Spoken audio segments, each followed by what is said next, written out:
Na kami apumakno nga nibiyagan nindat mo.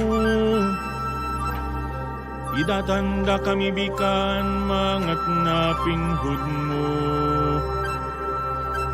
Dawat mininggob hino aya tuboblemi. He ay makiwada-wada kida kami. He ay makiwada-wada kida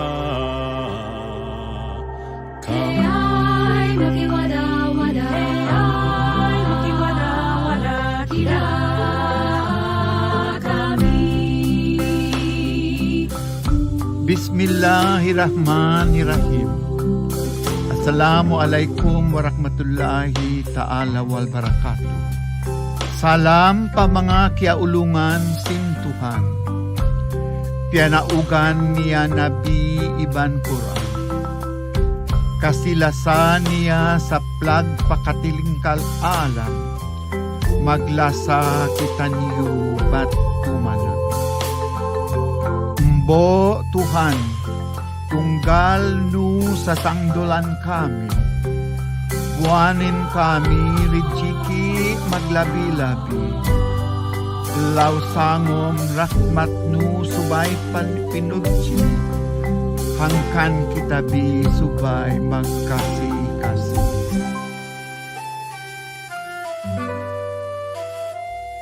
Sa ngalan Pangurungan, pangutuyong Espiritong kalatagnon.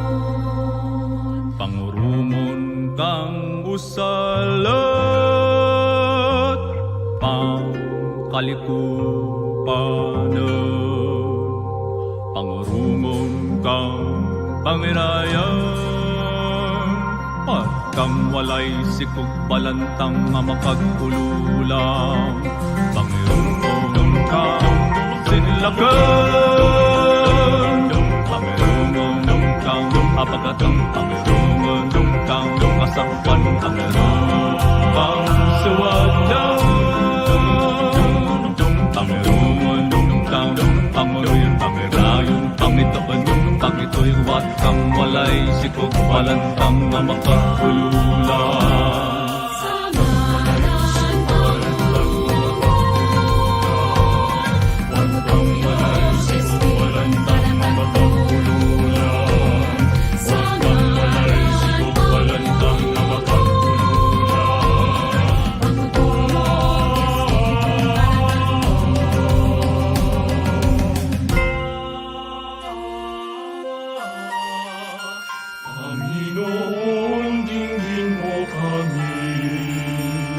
Diyos na mapagpala, hiling namin ang pagpapalaganap ng kaalaman sa bawat nilalang.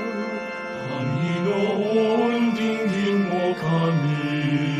O Diyos ng awa, bigyan mo kami ng kakayahan sa pagtataguyod ng pakikipag-ugnayan sa bawat isa. Panginoon, dinggin mo kami. O Diyos na mapagkahinga, Mangyaring ikawan ang pagpapaunlad ng kalikasan ng tao sa mundo. Panginoon, dinggin mo kami. O Diyos na pag-ibig, tulutan mo ang aming bansa ng pagkakaisa at pagkakaunawaan sa gitna ng pagkakaiba-iba. Panginoon, dinggin mo kami. Panginoon, dinggin mo kami. Panginoon, dinggin mo kami. Sa ngalan pangurungan, pangutuyog, Espiritong kalatamnon.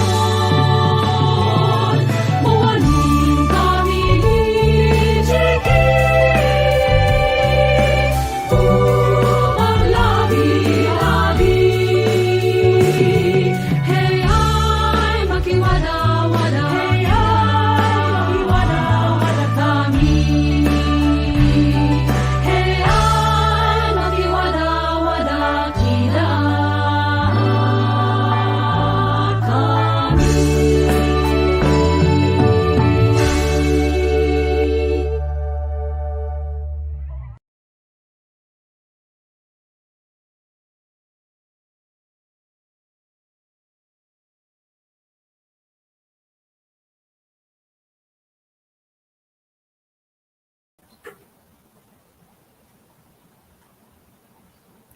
Hello, everyone. My name is Mia Aranis from the Socioeconomics Research Division of PCAARRD, and we're very delighted to have all of you here with us today as we launch the umbrella program for all of the DOST PCAARRD's initiatives under the Policy Analysis and Policy Advocacy.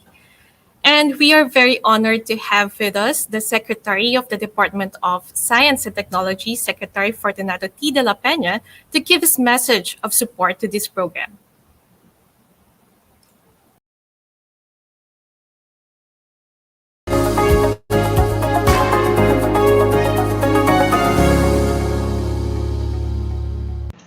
I would like to extend my warmest greetings to everyone attending this event. My sincerest appreciation and congratulations also to DOST Undersecretary Rowena Cristina Guevara and to DOST PCAARRD Executive Director Reynaldo Iborra for bringing this program to life. Ang siyensya ay sandigan ng maunlad na bayan. This is an excerpt from the DOST's hymn, but also an embodiment of DOST's mission, as science indeed plays a fundamental role in the country's overall development and economic growth. As DOST continues to provide central direction, leadership, and coordination of scientific and technological efforts in the Philippines, we also ensure that the results therefrom are geared and utilized in areas of maximum economic and social benefits for the people. Inasmuch as science brings sustainable solutions and catalyzes growth, it is evident that science alone is not enough to attain our country's long-term goals if such scientific solutions, knowledge, and evidence are left excluded from the discourse. From health pandemic to climate change, the growing complexity of challenges that we face each day only puts emphasis on the need for science and policy to work together to produce sustainable and equitable policies. With this, I am very happy to welcome everyone to the launching of DOST-PCAARRD's Poliscientia, with a tagline towards science-informed policies. This is among the major initiatives of DOST in strengthening the connection between our scientists and policymakers. Over the years, DOST has engaged with policy and decision makers in crafting science, technology, and innovation policies that are grounded in evidence. We recognize that policies help shape science in a way that it brings resources and provides a conducive environment for the advancement of science and technology, while science helps shape policy by translating knowledge into actions. This year, we come with a more proactive approach as we amplify the voices of the scientific community and form partnerships with our policy champions.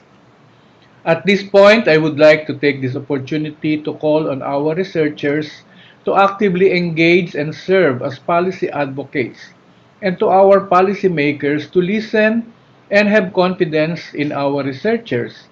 In this way, we could create and implement effective policies that would genuinely lead to positive outcomes for the people.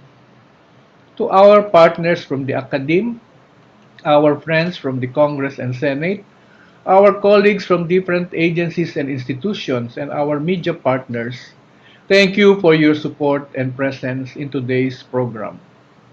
Special thanks also to our panelists for supporting DOST in the pursuit of an enabling policy environment through science, technology, and innovation. I look forward to this event and the opportunities that will arise from the initiatives under Poliscientia. May this foster and reinforce how science can widely serve society. Again, congratulations to the organizers. Mabuhay ang agham at teknolohiya.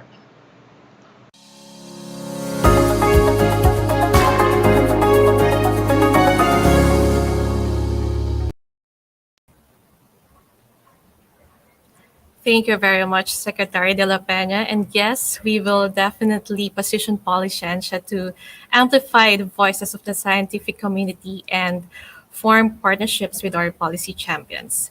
Now, I'd also like to welcome the DOST Undersecretary for Research and Development, Dr. Rowena Cristina El Guevara, to share with us her message of support.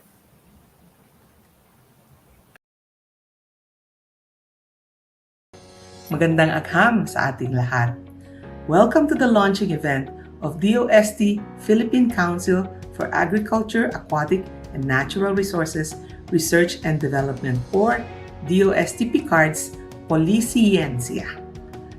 We have witnessed how ill-informed decisions negatively impact society. We have come across policies that hamper growth and development, policies that only benefit the privileged, policies that are unsustainable, and policies that lead to unintended and unfortunate consequences. Now more than ever, we come to realize the importance of policies that are supported by data, policies that are backed by reliable evidence. This is the vision behind Poliscientia. From the word Poliscientia is DOST-PCAARRD's policy, analysis, and advocacy flagship program that mainly aims to strengthen the link between science and policy for the benefit of the agriculture, aquatic, and natural resources sector. It comes as a response to the call for evidence-based policies where actions and decisions should be established on empirical evidence. It underscores the integral role of science in policy making, how science-informed policies could accelerate the development of the AANR sector, and how a strong foundation and unified understanding among our scientists and policymakers could produce effective and sustainable policy decisions. In today's launching and future events, I'm excited to see how Poliscientia could bring forth an enabling policy environment by bringing together experts from the academe, private sector, and other government agencies, as well as policymakers, to discuss relevant policy issues that need to be addressed through policy reforms. Today's panel talk is also the perfect avenue for our network and audience to be aware of the policy results of the studies supported by DOST. I enjoin everyone to watch out for the activities and offerings of DOST-PCAARRD through Poliscientia. This event will further strengthen our program and initiatives on advocating for science-based policies, and we hope that you continue to support and engage in our future discussions. To echo Secretary De La Peña's words, we look forward to the strengthened partnerships with our decision and policymakers as DOST, along with the science community, proactively champions science for policy and policy for science. Muli, magandang agham sa ating lahat.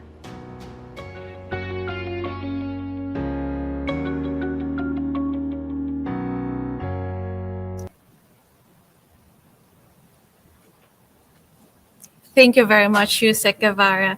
Indeed, science for policy and policy for science. We would always have that in mind as we expand our portfolio of policy analysis and policy advocacy. And speaking of which, without further ado, let me welcome the DOST-PCAARRD Executive Director, Dr. Reynaldo Villabora, to introduce the umbrella program for policy analysis and advocacy. Ladies and gentlemen, we give you DOST-PCAARRD's Policiencia.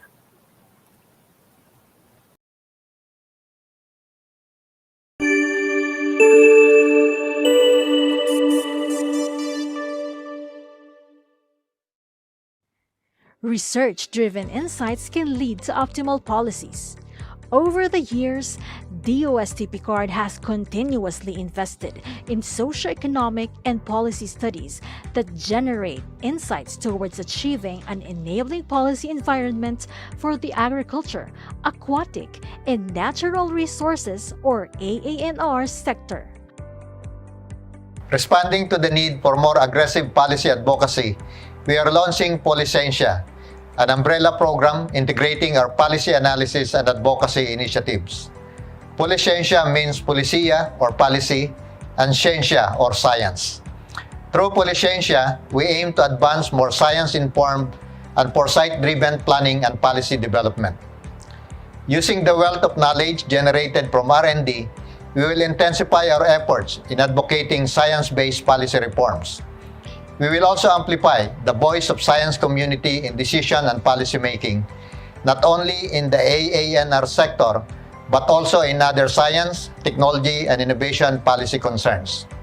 Policiencia has the following program components: policy environment scanning and information management, where there would be a systematic scanning of news updates and completed policy studies to capture findings with policy implications, current events, and the latest policy pronouncements as inputs to portfolio development, planning, and policy making. Policy advisory, to provide science-informed recommendations to policy-making bodies. Policy research, to investigate policy-related problems affecting the AANR industries, assess different policy options, and recommend optimal policy solutions. Policy advocacy. This is where we build a coalition of policy advocates to push for and provide mechanisms for pilot testing science-based policy reforms towards achieving macro-level to industry-specific policy goals. Foresight and strategic insights, to apply foresight and strategic insights in planning and policy making. Promotion and coalition building, to promote the DOST-PCAARRD policy portfolio and urge the current network to be part of a strong coalition. And lastly, capacity building, to create a critical mass of R&D workers in the regions who will spearhead the analysis and advocacy of region-specific policy issues. Through Policiencia, DOST and PCAARRD, together with our partners, scientists, researchers, our fellow civil servants, industry professionals, and clients in the AANR sector, we will champion science and evidence-based formulation of optimal policies for a more responsive and inclusive science and technology development.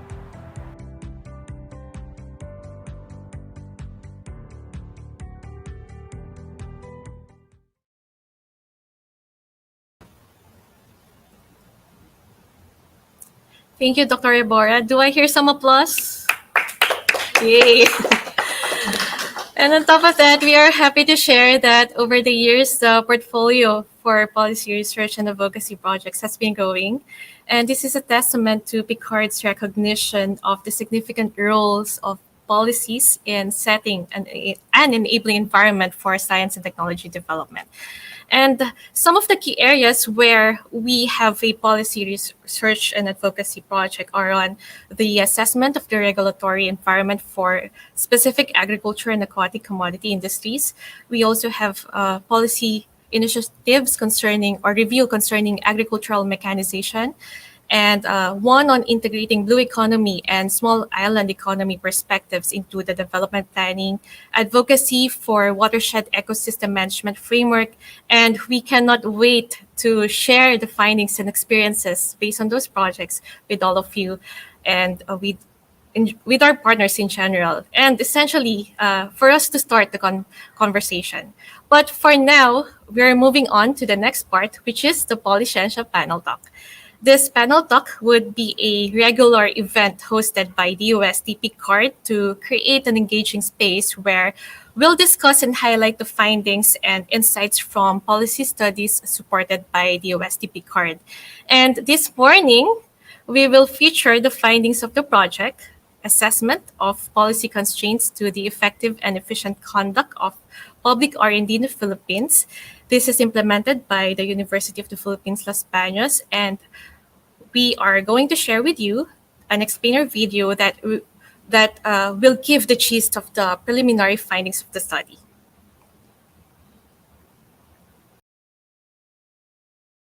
Public research and development system in the Philippines is governed by various policies. For financial management, the R&D system is anchored by the Government Reform Procurement Act, or RA 9184.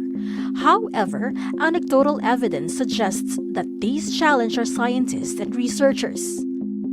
According to CNN Philippines article, a supposedly one-day experiment takes 3 months due to the complexities and delays in procurement. These prompted DOST-PCAARRD to support the project, Assessment of Policy Constraints to the Effective and Efficient Conduct of Public R&D in the Philippines, to examine the challenges scientists and researchers have experienced with the financial management system, honoraria and incentives, and the limitations in hiring contractual staff. It also aimed to provide policy recommendations addressing these issues. Participated by various SUCs and RDIs nationwide, the study elicited experiences and insights on the challenges in conducting R&D for the agriculture, aquatic, and natural resources sector. Initial findings identified the following factors hampering the effective and efficient conduct of public R&D. On procurement, the provision under the implementing rules and regulations of the RA 9184 or the Government Procurement Reform Act Section 53.6 has not been maximized by the institutions. The provision remains unclear and lacks specific guidelines. Researchers hesitate to avail this mode of procurement for equipment and services to be used for R&D. Apprehension among Bids and Awards Committee or BAC members in using such modes for R&D equipment and services have also been noted by the study.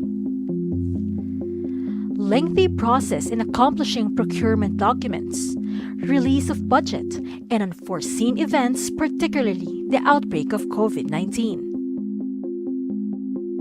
On honoraria and incentives to researchers, various interpretations in granting honoraria to R&D personnel and issuance of these allowances discourage researchers to engage in R&D activities. This in turn affects research outputs and research productivity. The involvement of R&D personnel in special projects is entitled to receive honoraria payment as stated by DBM and DOST circulars.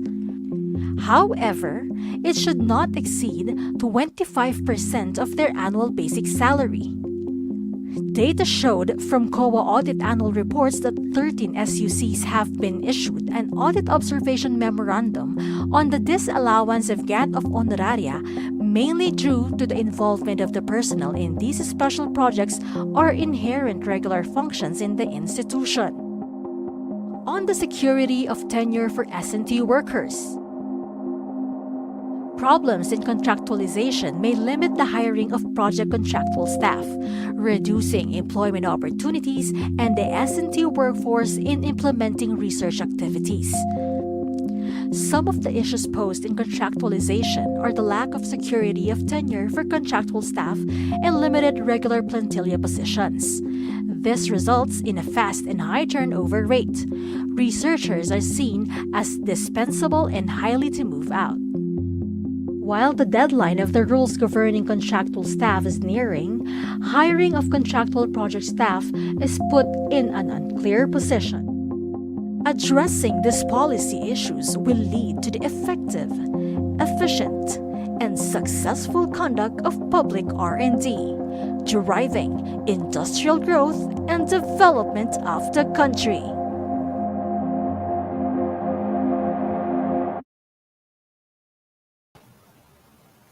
All right, we're all set. But first, allow me to introduce first the members of our esteemed panel.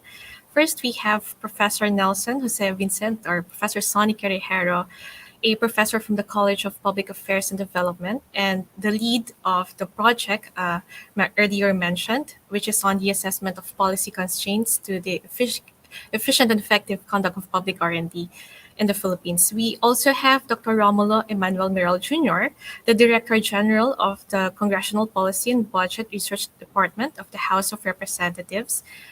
And we have next Director Renato de Vera, the Regional Director of the Department of Budget and Management Regional Office 5, and a Certified Government Procurement Trainer. We also have Director Gerald Handa, the Director of Organization, Position Classification and Compensation Bureau under the Department of Budget and Management. We also have from COA, State Auditor Junior D. Sadiasa, from the COA Regional Office number 4A. And last but not the least, we have Dr. Richard Abendan, Chief of Party USA STRIDE Program, or Science and Technology Research and Innovation for Development Program. Hello. Good morning, everyone. Kumusta po?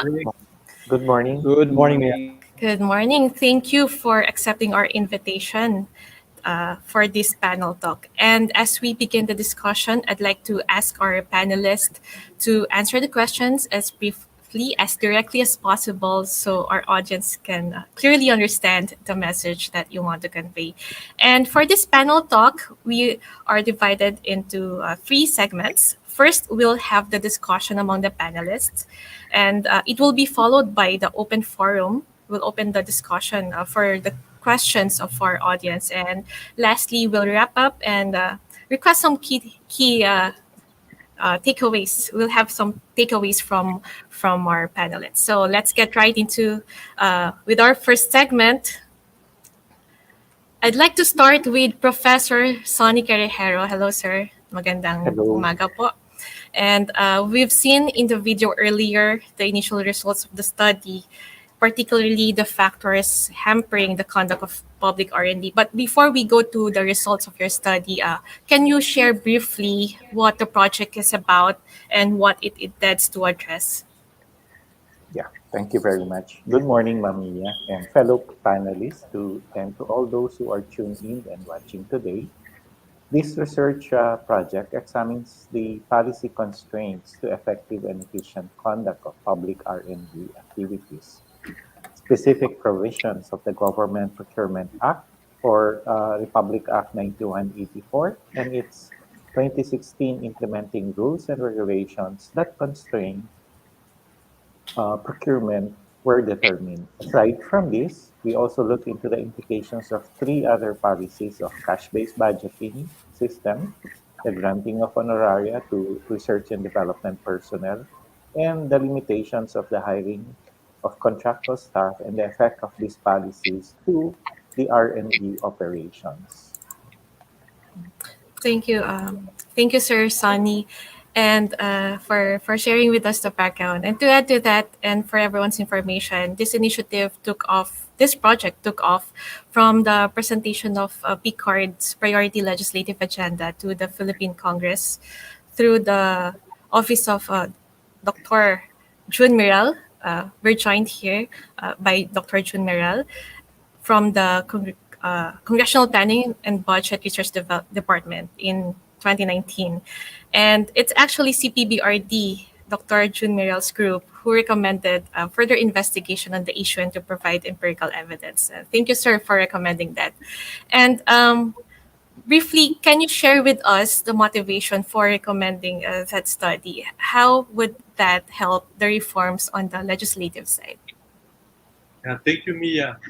First of all, I would like to commend the DOST-PCAARRD and UPLB for pursuing this study, which is very timely and relevant. As you know, in Congress, we have there are a number of bills filed seeking to reform or introduce amendments to the Government Procurement Policy Reform Act. And in addition to that, it has always been mentioned in several budget hearings that the delays in program or project implementation in the government and the prevalent underspending in most government agencies are usually um, being blamed on the problems relating to procurement. And so, but it seems that many of the reasons being cited are based on anecdotal evidence. So that's why we really recommend and support the initiative of DOST-PCAARRD to pursue these studies, systematic studies on evaluating the policy and its implementation, and so that we can introduce really, as you mentioned, evidence-based amendments to the Government Procurement Reform Act, which, by the way, in 2003, it was really hailed as a landmark legislation. And the World Bank, ADB, and other institutions worldwide recognized that the Government Procurement Reform Act was uh,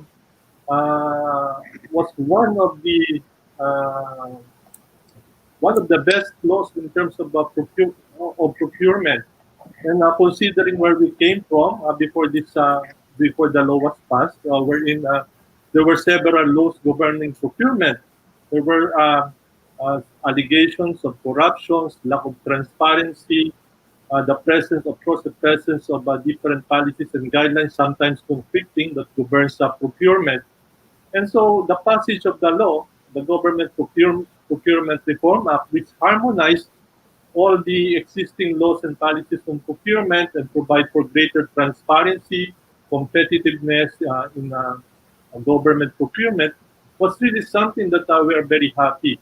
Uh, and now it's actually already on its 19th year of implementation. But of course, given all these issues hounding government procurement, not only government procurement, but public financial management in general, we welcome this study being conducted so that we can continue to pursue on reforming and in further improving um, the policies that we have. And I think this initiative of DOST-PCAARRD is really in the right direction. That's why, again, we would like to commend and thank DOST-PCAARRD and UTLB for pursuing this very commendable study. Thank you. Thank you, Sir June. And I'd like to share with everyone that from the start of this study, the group of Dr. June Muriel has been with us, reviewing the results and providing also directions to the study. And thank you for pointing those things out. Now let's get straight to the point. I would like to go back to Professor Sonny. We want to know what the findings of the study are, and particularly, let's talk about the existing law, RA 9184, or the Government Procurement Reform Act. What are the policy-related issues that affect R&D operations? Sir? Thank you. Thank you, Ma'am Mia. Well, our findings say that we cannot totally blame it all on the law. Definitely, the law also falls short in terms of clarity and specific implementing guidelines. causing apprehension and various interpretations among the implementers. One major concern is the issue on procurement, and our findings show that indeed our RDIs have experienced constraints in procurement.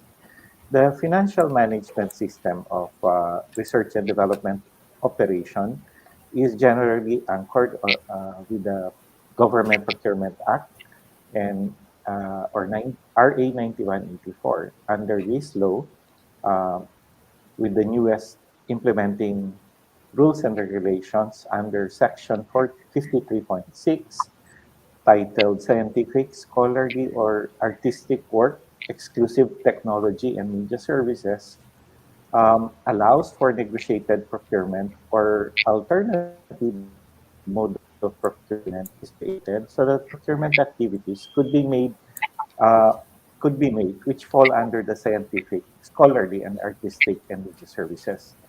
Upon consulting with the GPPB, this section was added because of the challenges that researchers have experienced. The aim really is to fast track the procurement. However, the findings show that this section has not been maximized by the institutions. Only one out of the 44 RDIs that we've covered, which includes the state universities and colleges, has adapted and used this particular section.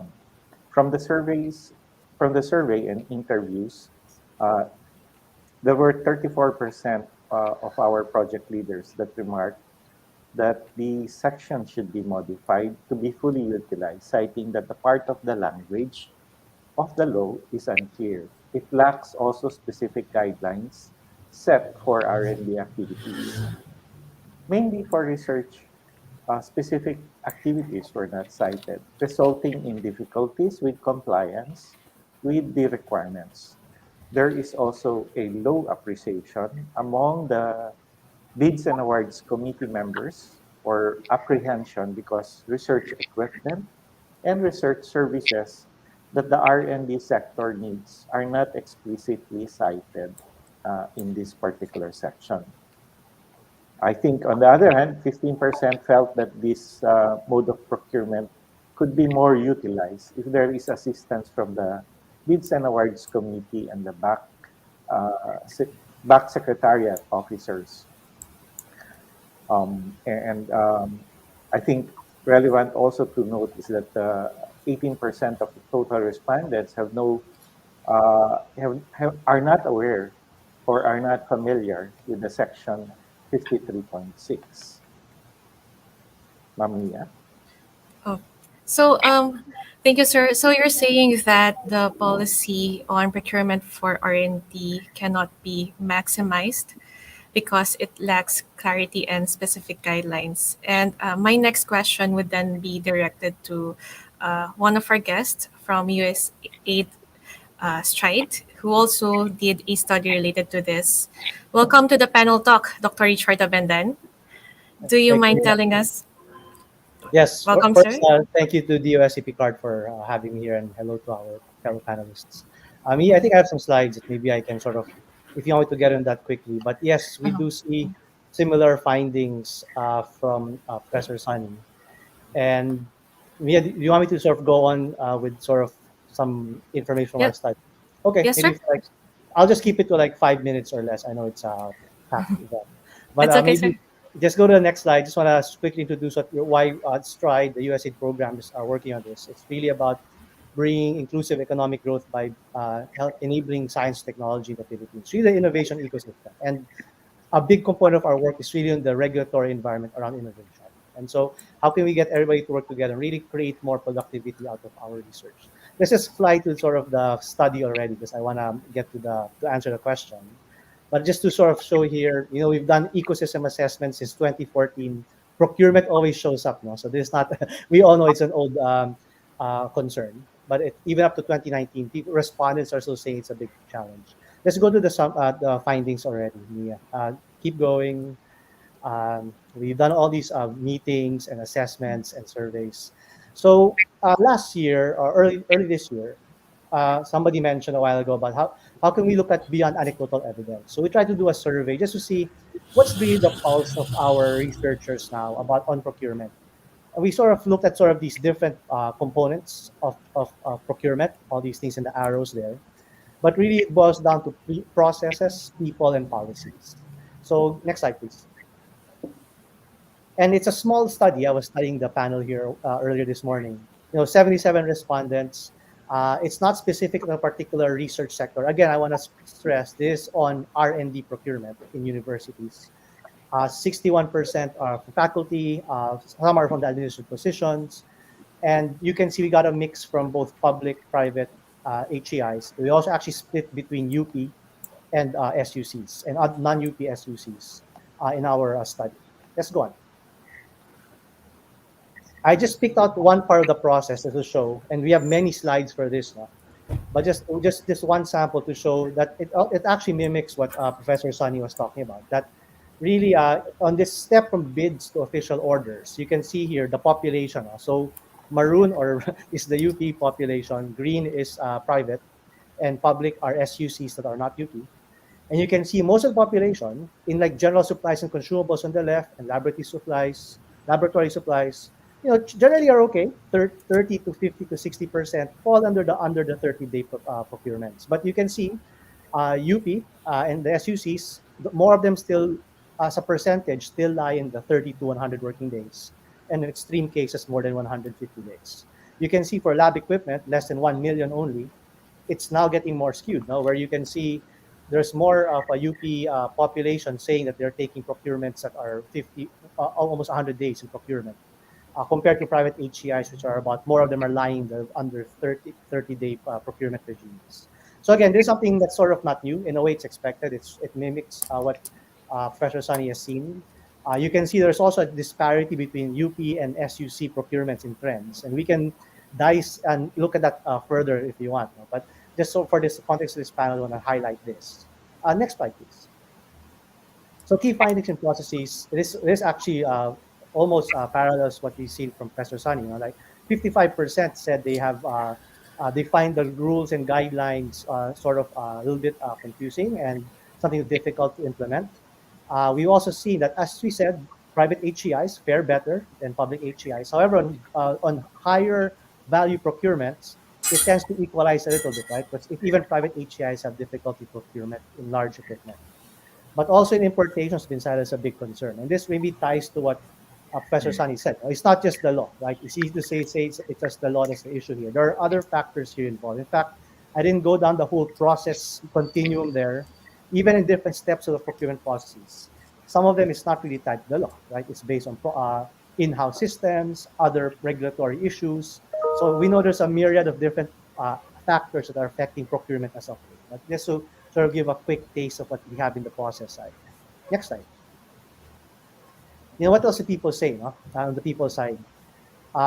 Training, 57% said they do not have policies or manuals for procurement. But 56% of the project staff say they typically hire dedicated project staff for procurement. On training, 35% said that they have received some training, which is still low, right? But of that, 59% who said they've attended said it was adequate for their needs. Institutional training, which is different from just any training, only 30% received institutional trainings on procurement. So that's something I think we should look at, how we can sort of enable institutions to sort of bring in-house these trainings. And again, of the people who did these trainings, 74% said that they actually helped them a lot. So next slide. So people, again, these are some of the suggested training topics that people suggested, and it actually addresses some of the points of Professor Sunny, about maybe updates on GPVB, development of procurement plans, importation processes, which is not bound to the procurement law, best practices also within maybe the HCI is also very useful. Of course, our training on the procurement law itself. But also we have to identify who do we have to train, right? We can't just train all of this in one person. That's something we have to sort of rationalize going forward. Next slide. So that's processes, people. Now this is sort of my last few slides. I don't want to keep going.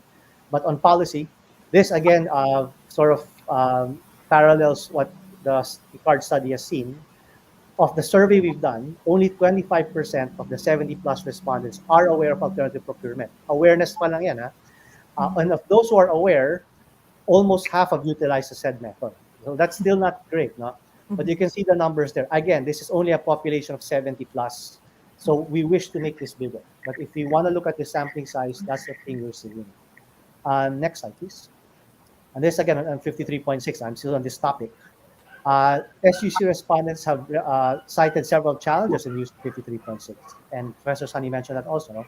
Compliance requirements, limited number of compliant suppliers, support need for documentation. We have one anecdotal only story about saying that the market study actually takes more effort than a regular procurement.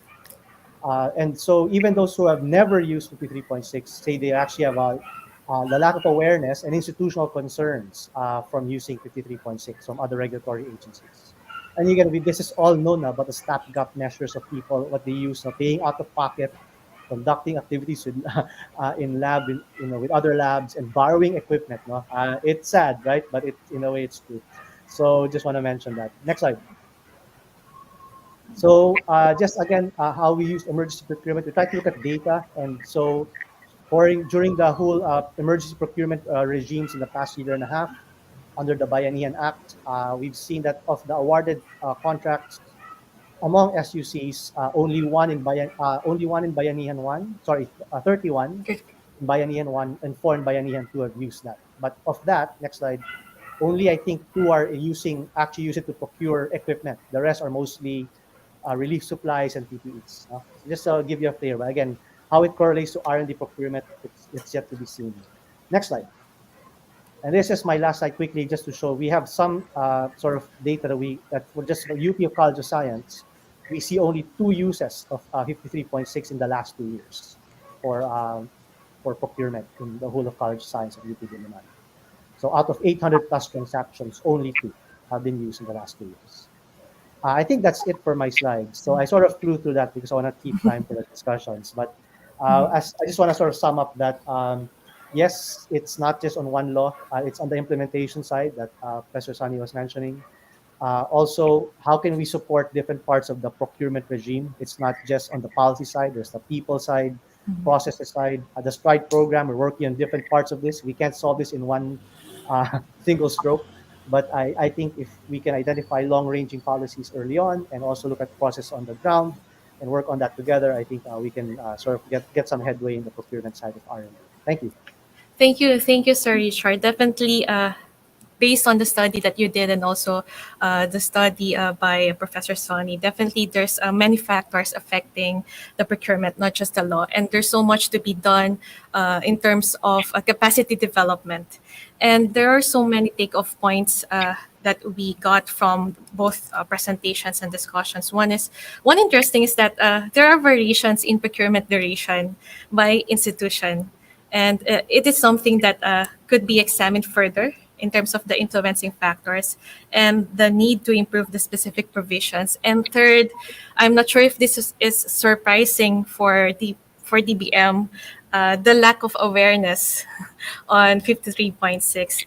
And now I would like to hear from our guest from DBM, Director Rene and Director Gerald. May we know your thoughts on the findings of the study earlier presented, sir? Who wants to go first? Director Gerald, you want to go first? I'll go first for okay. The procurement, if okay with Director Gerald.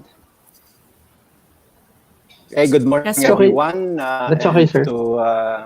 Okay, good morning, everyone, and fellow panelists.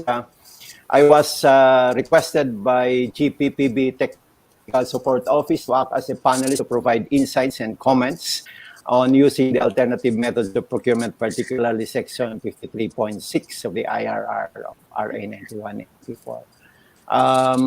Although I'm not from GPPB TSO, but I'm an authorized trainer, GPPB authorized trainer, so I do hope that I will be able to provide some insights and, of course, comments on the findings and recommendations of the study, particularly by Professor Sunny, Dr. Richard Abendan of STRIDE. It may be worth mentioning that I had been privileged to have been invited by PCAARRD a number of times several years ago as a resource person in a number of trainings conducted for their procurement practitioners, as well as for several RDIs and SUCs. At the time of the trainings, which were conducted in various areas in Luzon, in Visayas, and in Mindanao, the negotiated modality of scientific, scholarly, or artistic work, exclusive technology, and media services was not yet included as among the modalities under negotiated procurement. This particular modality was introduced only, as mentioned, in the 2016 released IRR of RA 9184. In the trainings that I had done, I had become somewhat aware of some of the problems researchers had as far as procurement is concerned. So going back to the study, it was mentioned that 44 sampled RDIs and SUCs, and only one, a SUC, used the modality under Section 53.6. There is that, of course, possibility that many RDIs, including SUCs, are not aware of this very new modality. It was mentioned that upon consultation with GPPB, Section 53.6 was added in the 2016 revised IRR because of the challenges that researchers have experienced before, and of course to facilitate the procurement process. Actually, there was no GPPB resolution or a circular that was issued that would provide context and emphasis on the inclusion of this particular modality.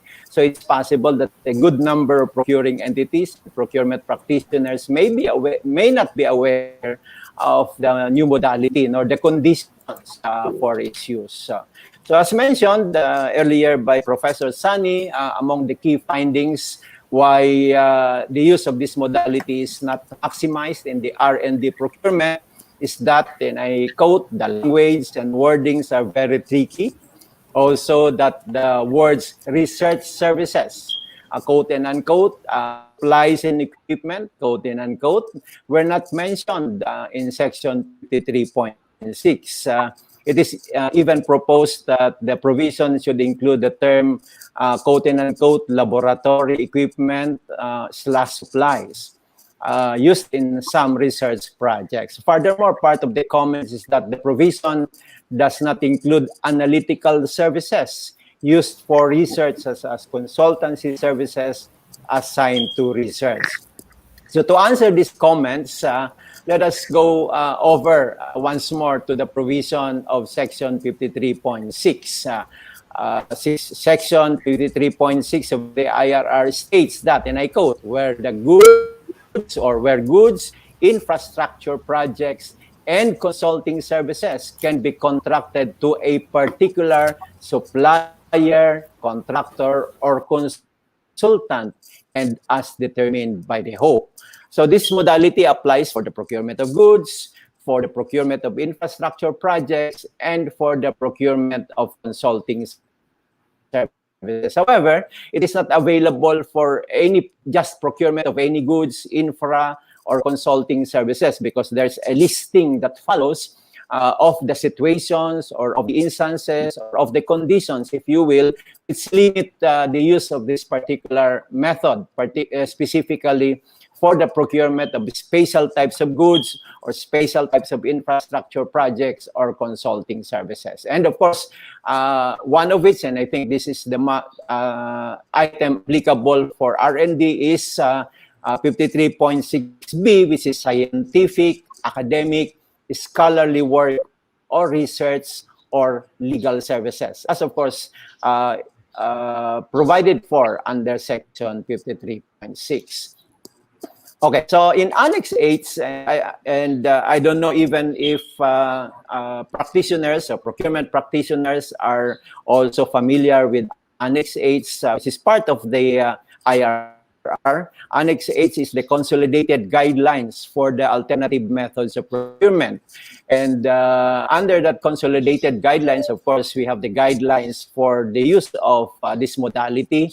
It's mentioned there that to justify the use of the modality, and of course quoted still from 53.6, the end user shall conduct a market study and determine the probable sources. So this is mandatory that the end user has to conduct a market study. And of course, one of the reasons for the market study is to determine the probable sources of what they are going to procure. And under the guidelines, the study, it provides that the study should confirm that the supplier, contractor, or consultant could undertake the project at more advantageous terms. So that's the purpose, another purpose of the study, to confirm that a particular supplier, a contractor, or consultant would be able to undertake the project at more advantageous terms for the government. And the study, and that the study must be conducted, of course, prior to the commencement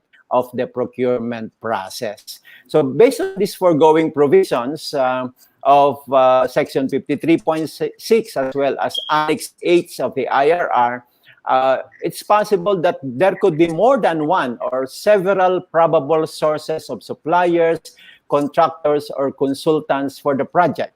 This could be determined, of course, during the conduct of the market study by the end user. So the guidelines provides that the market study should be able to confirm that the project can be contracted to a particular supplier, contractor, or consultant, and that the identified supplier, contractor, or consultant can undertake the project at more advantageous terms for the government. So as to the procedure, you can still see this in Annex 8, particularly item 5, D, 6, and B. And it states that the BAC shall, and this is quite straightforward actually. So I don't know why one of the comments is that the rules are not clear, because it says that it's very simple. The BAC shall undertake the negotiation. So the negotiation is directly done with a technically, legally, and financially capable supplier, contractor, or consultant based on the technical specifications for goods, the scope of work for infra, or the terms of reference for consulting services as prepared by the end user. And upon successful negotiation, the BAC will now recommend the award of contract to the HOPE. So as simple as that. It's very straightforward, the procedure. But well, another reason probably as to why Section 53.6 is not often used, it's really because of the requirement for the end user, which normally are the researchers themselves, to conduct a market study prior to the commencement of the procurement process. As a matter of fact, this market study should have been done as early as the preparation of the PPMP and the APP. As the use of the modality requires the determination and final approval of the HOPE.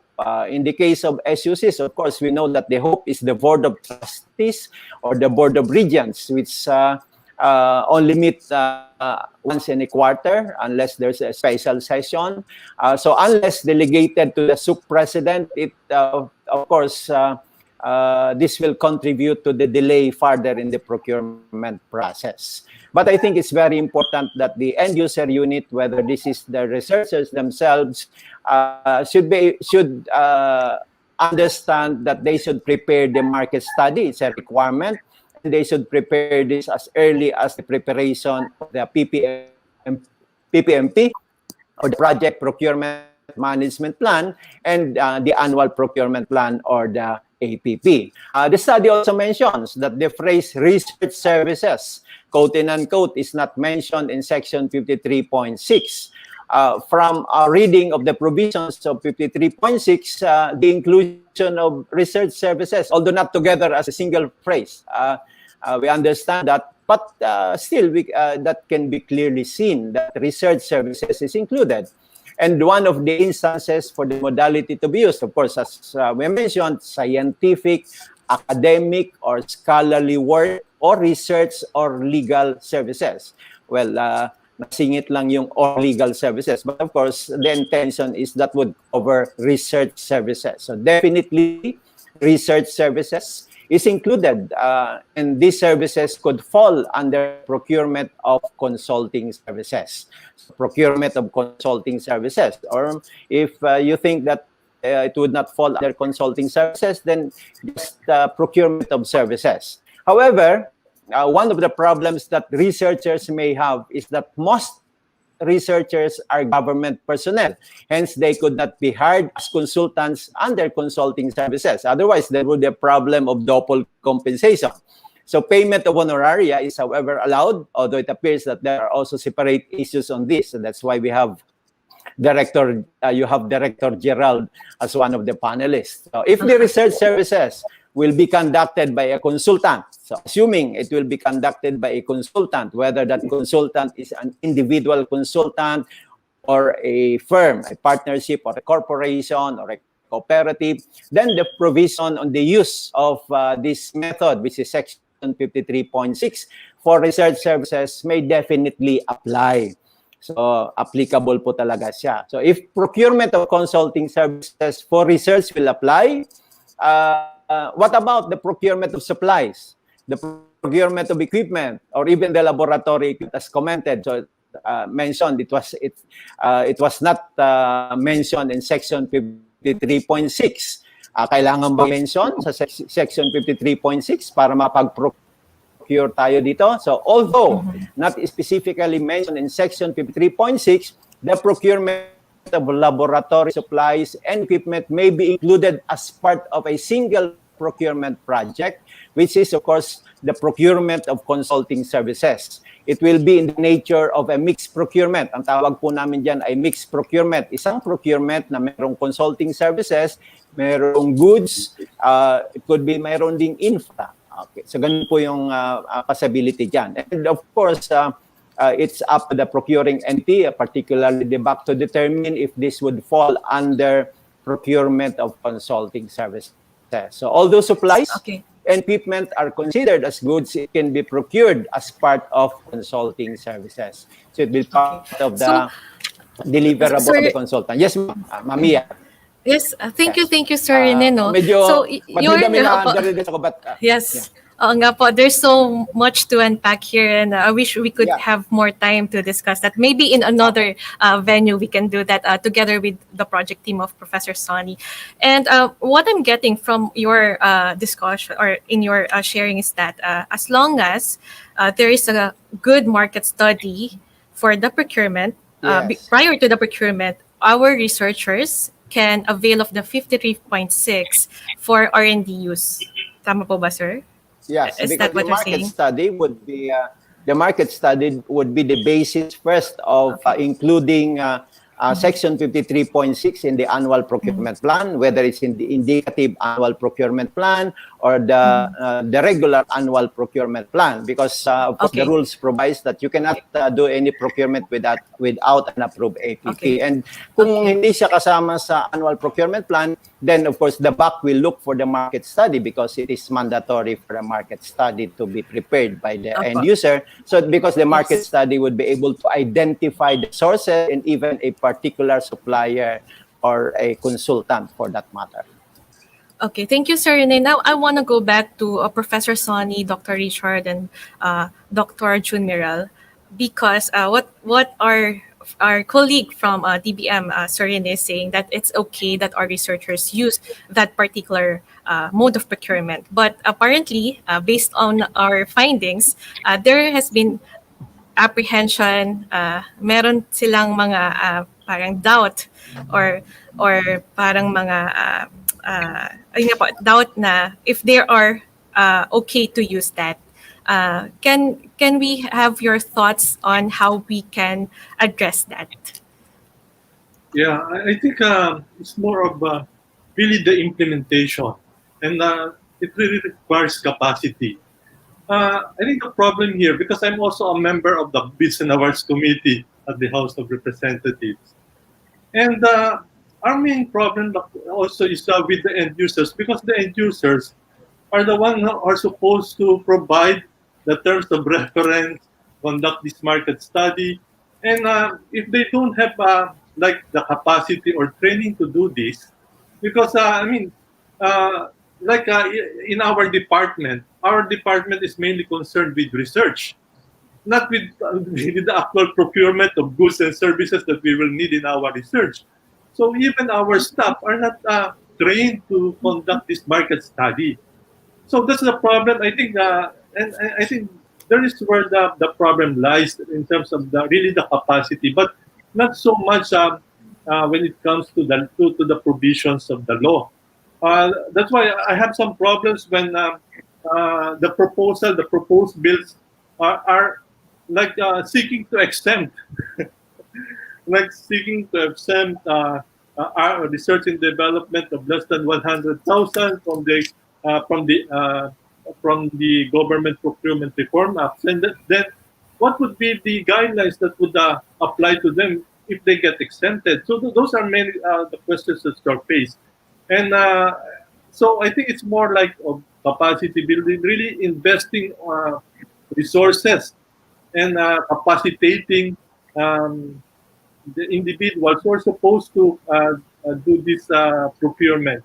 And unfortunately, the focus of procurement is sometimes only on the Bids and Awards Committee, but it's not.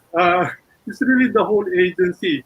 And procurement is only part of the public financial management system.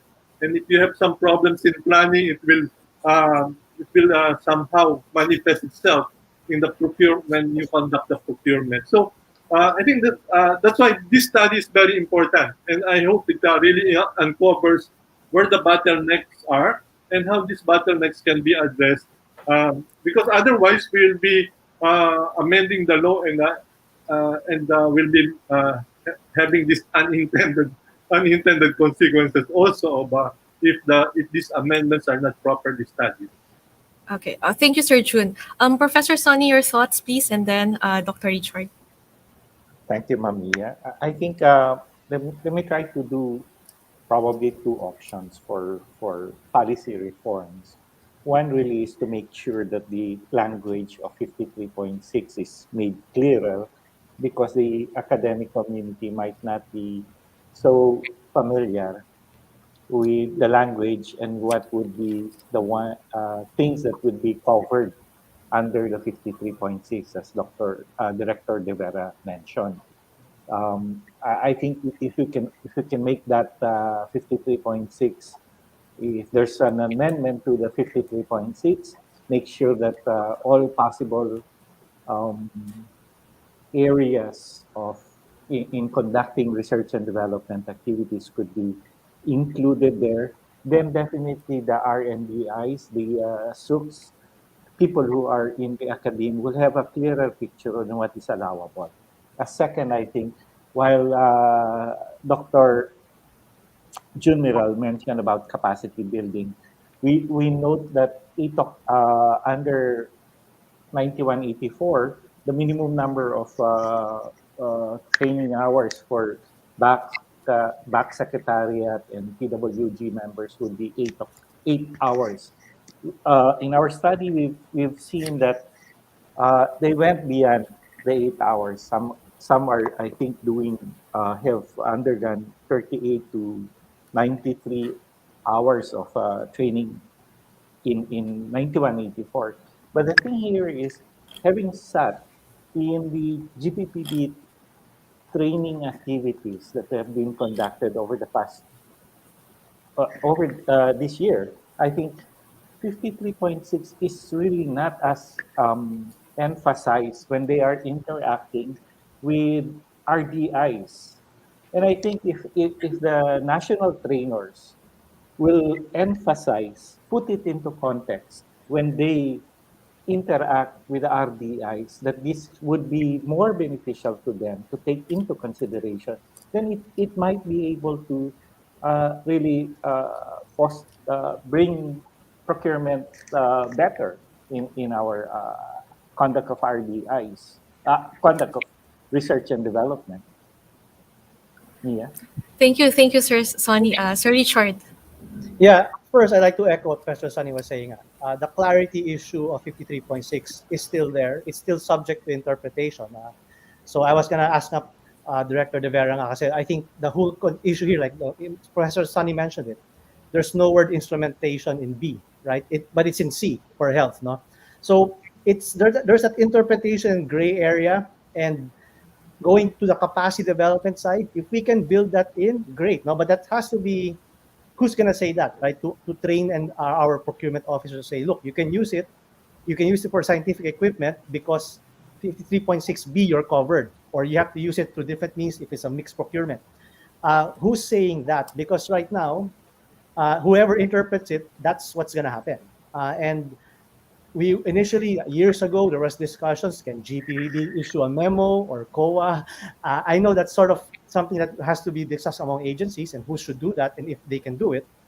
But because right now we need to define a safe space for our procurement officers to operate. And if it needs training, let's do it. But I think we have to define it well. And Professor Tan is also mentioning that. And who will be doing the training, and to who's going to be answerable to what might be the big discussion here going forward.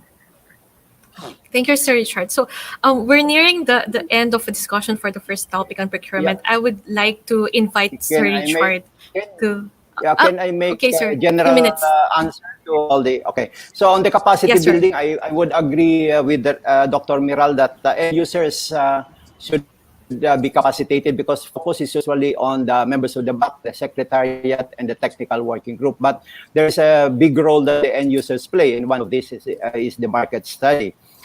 On the language, to make it clearer, I think it's quite easier now to amend the IRR because it doesn't require an act of Congress, and they can amend the IRR even without amending the procurement law. So I think you can request GPPB to make clearer the provision of Section 53.6.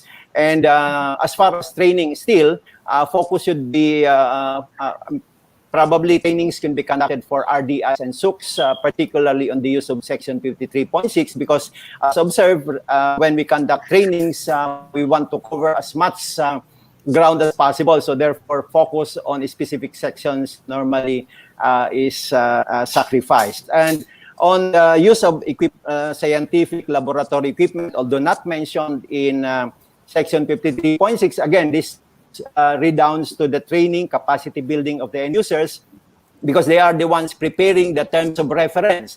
So in preparing the terms of reference, if particular research, and generally this would require the use of supplies, materials, laboratory equipment, then in the preparation of terms of reference, that will be included, and it is up for the consultant to provide all this requirement as part of the requirement of the project. So therefore, you do not have to amend the IRR and put this in the provision itself, because this could be part of the mixed procurement. It would just be in the preparations of the terms of reference for the project.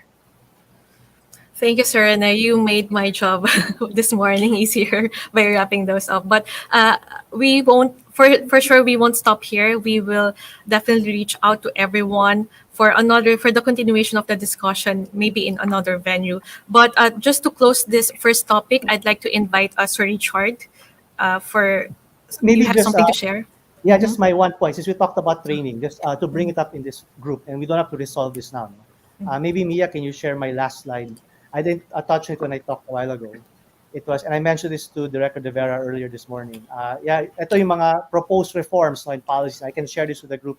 Again, these are just things we've learned through the years, and mga other issues, not just on the procurement law. But let's skip this for now. Next slide. Again, ito nga yung procurement regulations, IRRs, the use of equipment, the word equipment. But I want to put, just for 1 minute, just talk about the APCPI indicators. It hasn't been addressed lately. A few years ago in one of our FGDs, this came up, no? And it's about the agency procurement compliance performance indicators from the procurement staff. It's an indicator that's from GPPB. It is from their website. And it's really on the assessing performance. And I just learned from Director De Vera, it actually impacts bonuses. So next slide. Just want to highlight quickly, one indicator that's actually very good. It actually sort of incentivizes training, which we talked about now, in capacity development, indicator 10. You get a score if there's an training system, and if they're getting trained, our procurement staff, which is great. I think this is something that's really based on good best practice. One thing we just want to highlight, and this is my last slide, next one. one indicator actually counts the limited use of alternative methods of procurement. So if you have used it above 7% of the time among all your procurements, I think by peso value, then you get a score of 0. If you use it 4% below, then you get a full score of 3. So again, these are Wow. just things that came up. I don't know if it's still relevant now. It hasn't been talked about lately, so I just wanted to bring it up to sort of stir the hornet's nest if there is one. If this is a disincentive to use procurement, but Yes.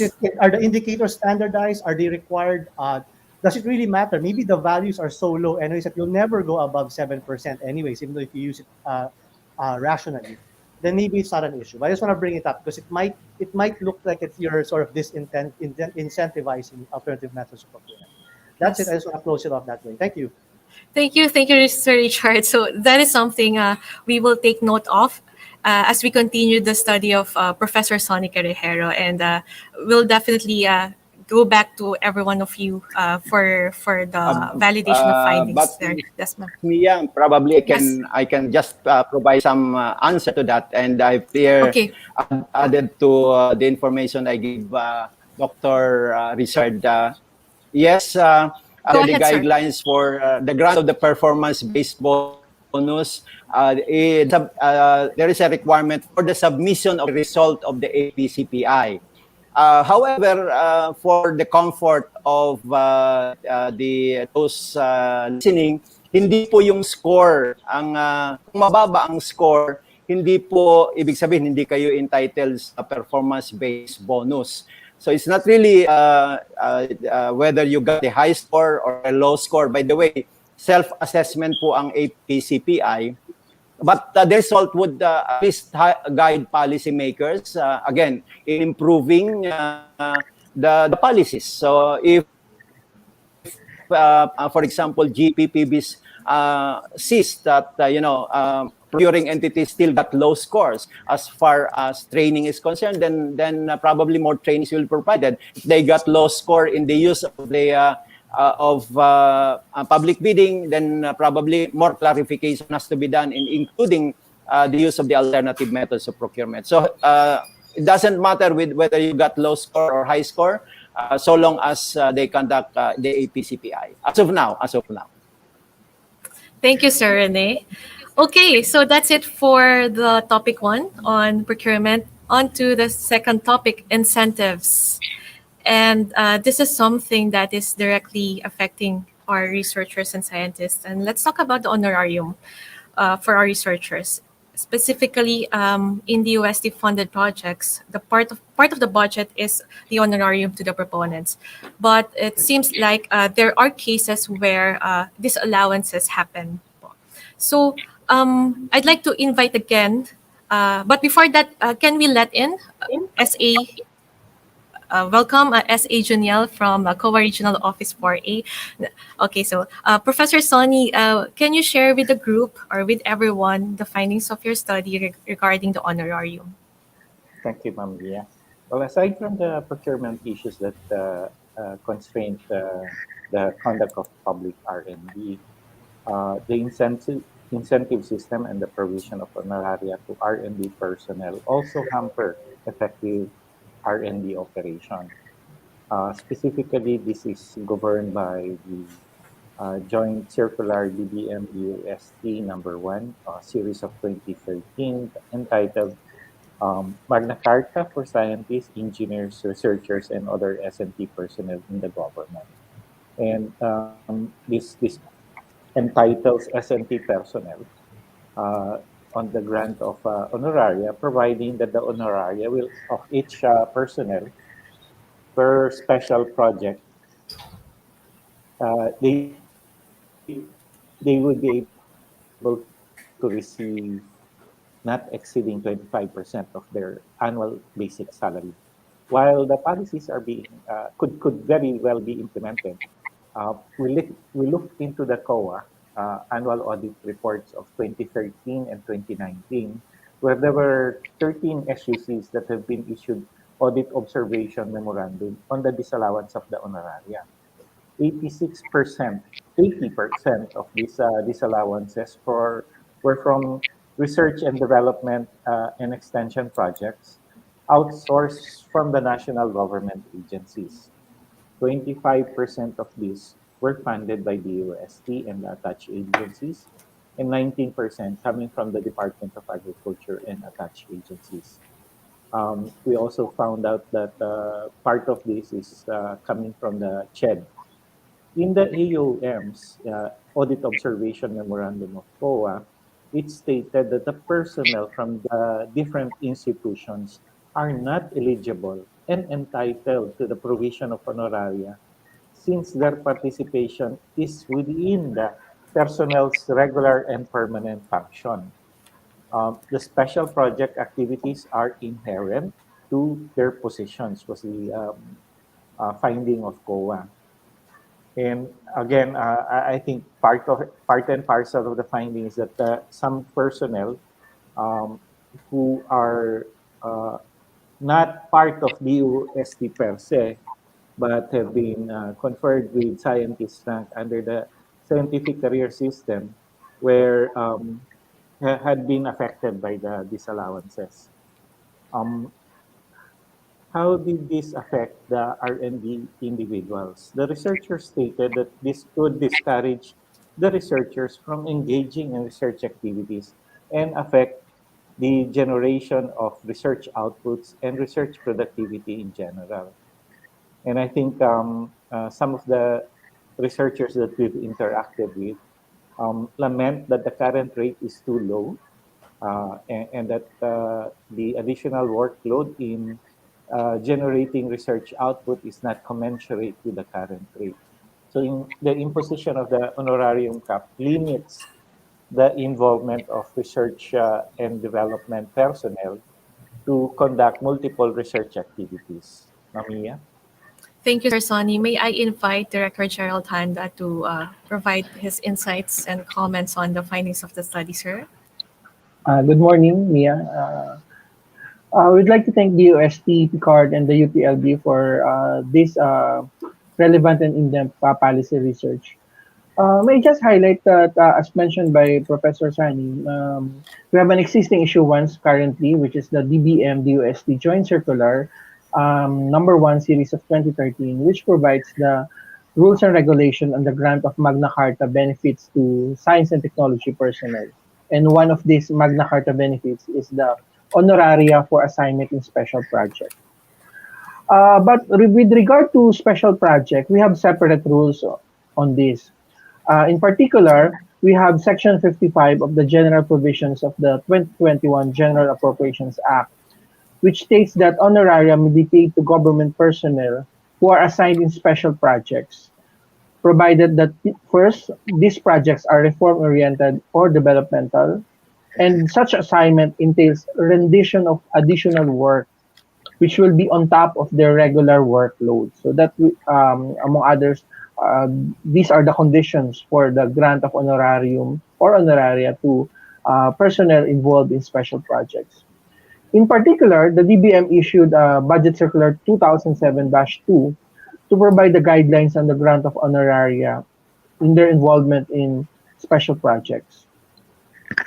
As indicated in the Budget Circular, special project is an inter-office or intra-office undertaking of a composite group of government officials and employees, which is not among the regular and permanent functions of the respective agencies. So it's stated that the special project is not among the regular and permanent functions. So in view of this, government personnel who are involved in special projects of the DOST or other national government agencies, they could be entitled to honoraria, subject to the guidelines of the circular. Item 4.2 of the circular states that the amount of honoraria shall be based on the nature of assignment in the special project, level of difficulty of the duties and responsibilities, extent of productivity, and quality of performance measured in terms of completed and acceptable project. As mentioned by Professor Sani, there's a cap in the grant of honoraria. So item 4.9 of the budget circular, that the total honoraria to be received by each personnel per project shall not exceed 25% of the employee's annual basic salary. But based on the study, we welcome the findings of the study of the Picard and UPLB on this matter. But may I just highlight with regard to the involvement of the government personnel or the S&T personnel or the researchers in special projects. It is imperative that there should be a clear delineation on the regular tasks being undertaken by the personnel concerned vis-a-vis the additional workload that they will perform. On the part of the DBM, we see that the payment of honoraria may be tenable if this will be on top of the regular functions. But if it's not, and functions to be performed is part or inherent to the regular workload, the payment of honoraria may not be tenable. Thus, we suggest, like we did currently, the Department of Health form various technical groups or committees, and they have requested the inputs of DBM with regard to the payment of honoraria to government personnel who are involved in special projects. So what the DBM suggested to these agencies is that the issuances on the matter, because there's a need for a government agency to have an internal issuance with regard to the special project, the issuance should have a clear provision that only government personnel whose assignment will entail rendition of additional work in view of their involvement in special project will be entitled to honoraria. So there would be some, because in the involvement of special projects, these personnel, they have some office orders or department orders, and these orders should be clear enough to provide that the functions they will perform or their involvement in the special projects will be in addition to their regular workload. So with that, there will be basis for entitlement to honoraria, but still the grant or the payment of honoraria will be subject to the provisions of the circular as well as the applicable budgeting, accounting, and auditing rules. On the findings of the study with regard to the current rate of honoraria is too low or there's an imposition of cap on the grant of honoraria, we recognize the results of the study, and my suggestion to the DOST and UPLB is to formally endorse the results of the study to the Department of Budget and Management so we could revisit the proposal. Actually, in view of the pandemic, we are already in the process of reviewing the grant or the existing rules and policies on the grant of honoraria, especially now we have an online trainings, webinars. So the grant of honoraria on this matter, the policies related to this matter is being reviewed currently by the DBM. So my suggestion, the findings of the UPLB and the DOST card are very timely. So our suggestion is to provide DBM this the results of the study so we could further evaluate and review our existing policies. Thank you, Ms. Mia. Thank you very much, Sir Gerald. That is a good news for us, right, Sir Sunny? So we'll do that. We'll formally endorse the findings of our study. But before that, let me invite State Auditor Juniel Sadiasa to provide us, to share with us what are the rules and regulations of COA on the grant of honorarium so that our researchers may be properly guided po, sir. Yes, thank you, Mia. Can I have the slide first? Good morning to all the panelists and Mia, thank you. Well, as to the COA rules and regulations, actually all the details as to the entitlement of the honoraria actually has been explained by Director Gerald. And as mentioned also by Professor Sani, that the rules that governing the payment or granting of honoraria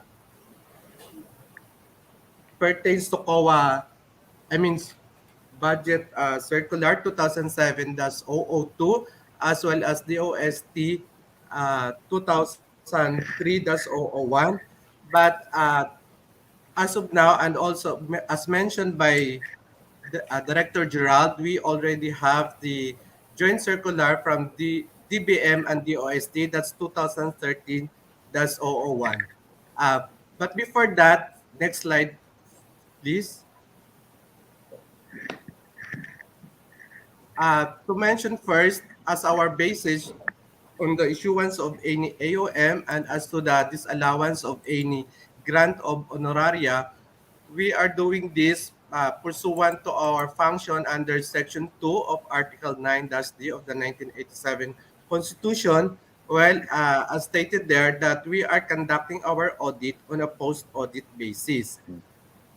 Likewise, our basis is, next slide please, under Section 4 of the Paragraph 4 of Presidential Decree 1445, which provides that the fiscal responsibility shall to the greatest extent be shared by all those exercising, which means that the fiscal responsibility rests with the management, and the Commission on Audit will come in only after the disbursement of any funds by the management. The next slide, please. Also under Section 25, Chapter 2 of PD number 1445, to determine whether or not the fiscal responsibility that rests directly with the head of the government agency has been properly and effectively discharged, also the Commission on Audit will come in. Okay? With that legal basis, as mentioned by Professor Sani, that under DBM Circular 2007-002 and under DOST Memorandum Circular number 2009-001, which amends actually DOST Memorandum Circular number 2003-001. These two circulars actually are the prevailing guidelines as to the grant of the honoraria. But as mentioned also by Director Gerald, as of 2013, we already have the DBM and DOST's Joint Circular 2013-001. But before we proceed with 2013-001, as mentioned also that there were several AOMs issued and even disallowance issued by Commission on Audit. And to cite one, we have pertaining to COA Circular 2012, before that, 2012-003, which mentioned that any payment of honoraria would considered be as irregular. Under Annex A, 1.2, honoraria granted to members of the special committees, such as the Executive Committee, Program on Awards and Incentives, for Service Excellence and Regional Selection and Promotion Board, which are performing functions, are considered inherent in the regular functions of the agency. As also mentioned by Director Gerald, kumbaga, the payment of honoraria is allowed provided that the researchers or those payees are performing their job beyond the regular functions of this personnel. Next slide, please. There, under DBM Circular 2007-001 and under DOST Memorandum 2003-001, which are the circulars applicable by the time prior to 2013, if we can see in the slides under DBM Circular 2007-002, as to coverage under Section 3.2 thereof, it states that this circular does not apply to government personnel on reassignment or in a full-time detail to special projects, since they are already regularly compensated in the form of salary. That is why, even if we are assigned in a special project, but if we are assigned thereat in a full-time detail or an irregular or reassignment, we will no longer be entitled to honoraria. Now, when are the personnel entitled to honoraria? Under the OST Memorandum Circular 2003-001 and already amended by Memorandum Circular 2009-001, under Section 1.2, it states there that officials and employees assigned to special activities, actually, which are beyond regular workload, shall be entitled to honoraria. Again, there are three requisites here before one can be entitled to honoraria. First, that must be beyond the regular workload, as mentioned by Director Handa. Second requisite, provided that this honoraria or the funds for the honoraria are what? Provided in the budget or in the GAA. And the third requirement is that these funds has been approved by the secretary of the department. Okay. On the part, next slide, please. Now, comes 2013, as also mentioned by Director Gerald, this is actually the governing law now, or the circulars that governs, combining the DBM Circular 2007 and 2000, DOST 2003-001.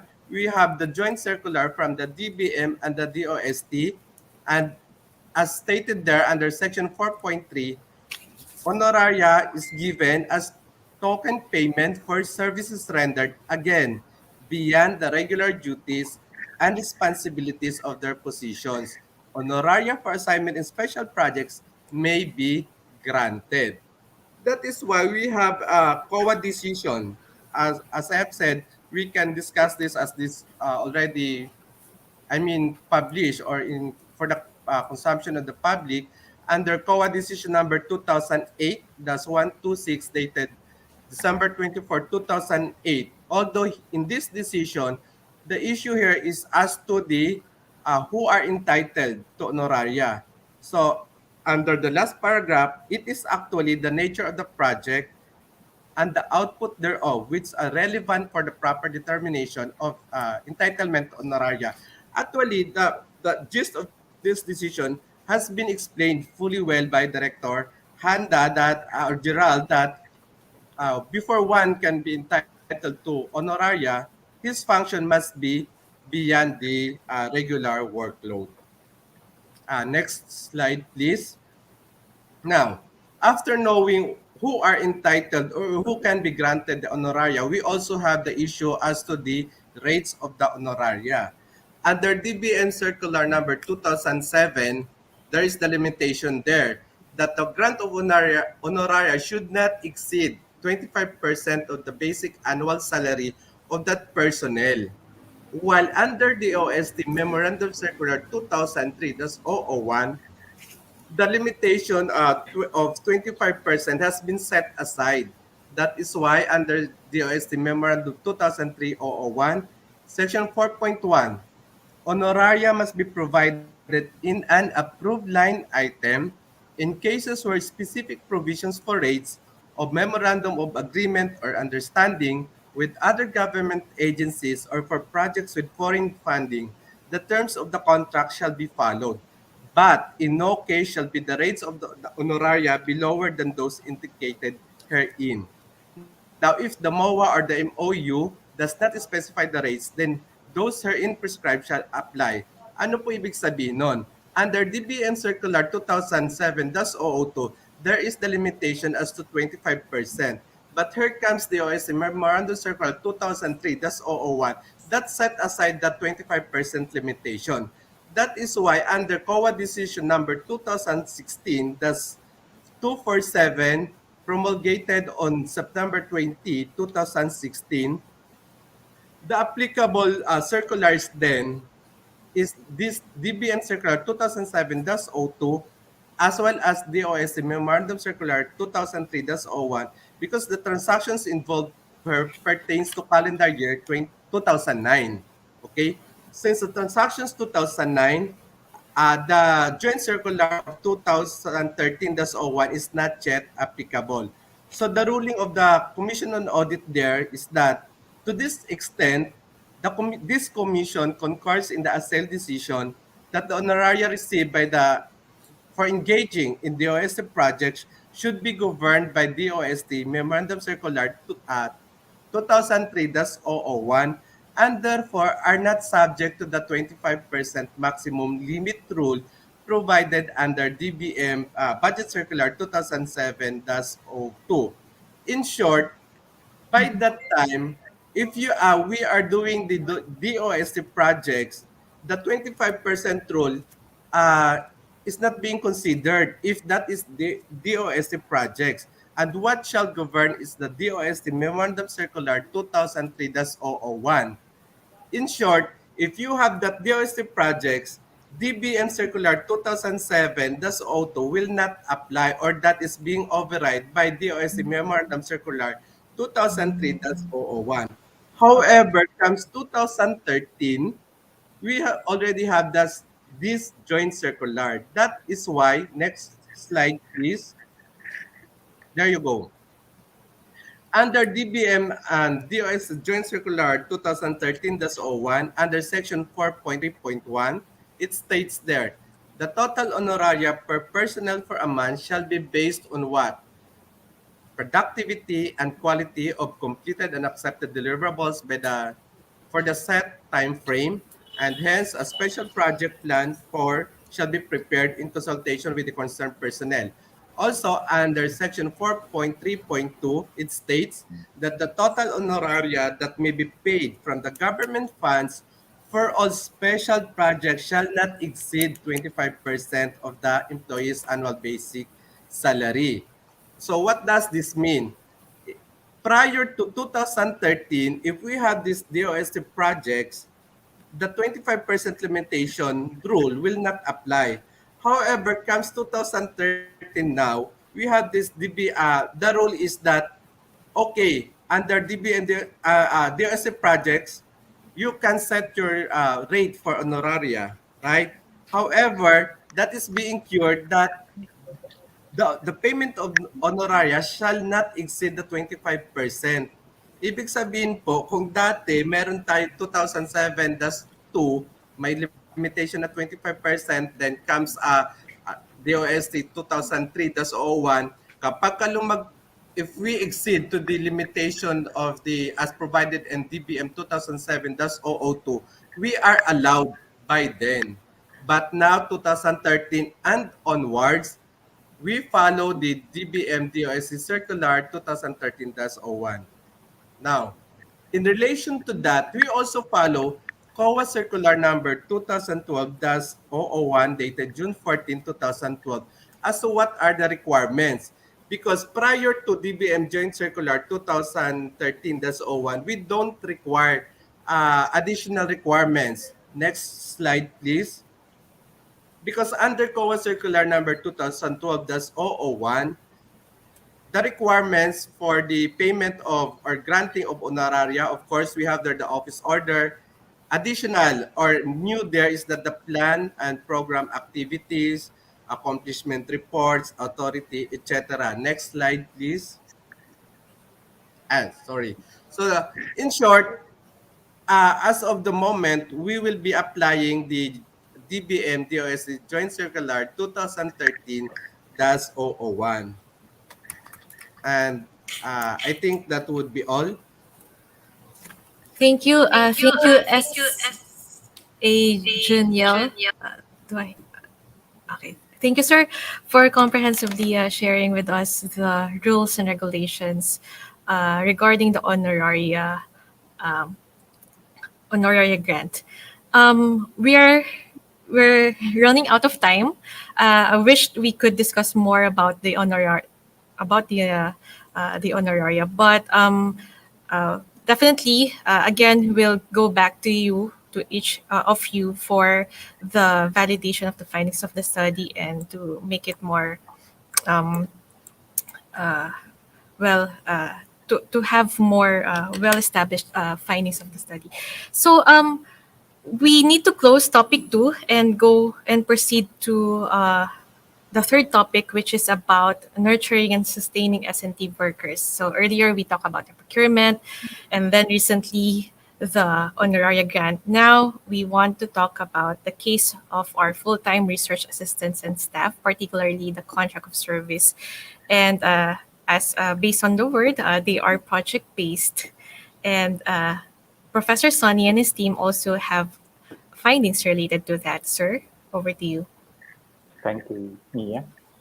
Our project also looked into the emerging issue of regularization of contractuals, specifically those working in research and development activities. Project staff are composed of regular and plantilla item staff. At the same time, those COS, and they are the ones really focused on the project activities and work full-time on it.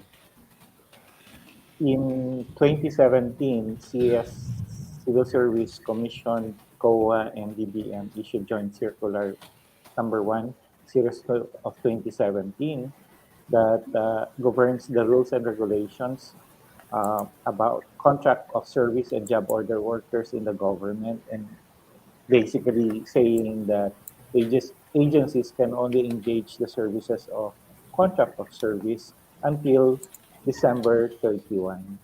And recent memoranda extended it until 2022.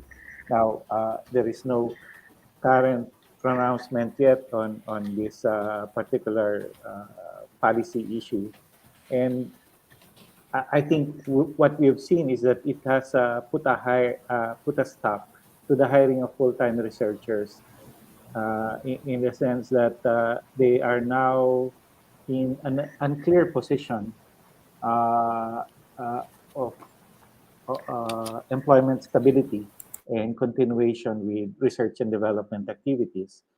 What we've seen in the surveys is that the contractualization of R&D creates more employment opportunities and additional manpower in implementing research activities. And I think if we bring in also the initiative of the OST in the next coming years, especially with the Science for Change program, where we will now see an increase in research and development expenditure as part of the GDP, then I think we would be having really a tremendous amount of space for new research projects uh, beyond what we are normally doing. But because there is a lack of security of tenure and there are limited plantilla positions in the organizations, we see that there is a high turnover rate of project staff. And as we said in the video, they vote out with their feet because they will no longer be employed by the same research and development organizations that they belong to. So further, I think the contractual, the COS do not have health benefits as well as leave credits that to a certain extent do not add value to the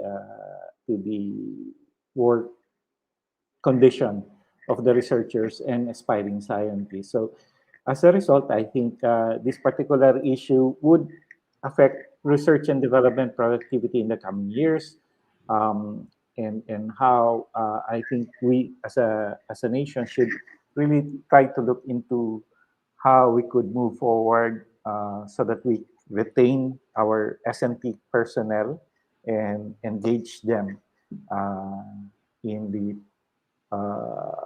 in economic activities. Mamiya?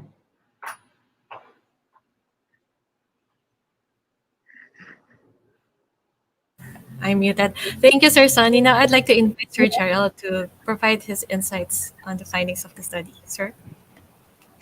Thank you again, Ms. Mia.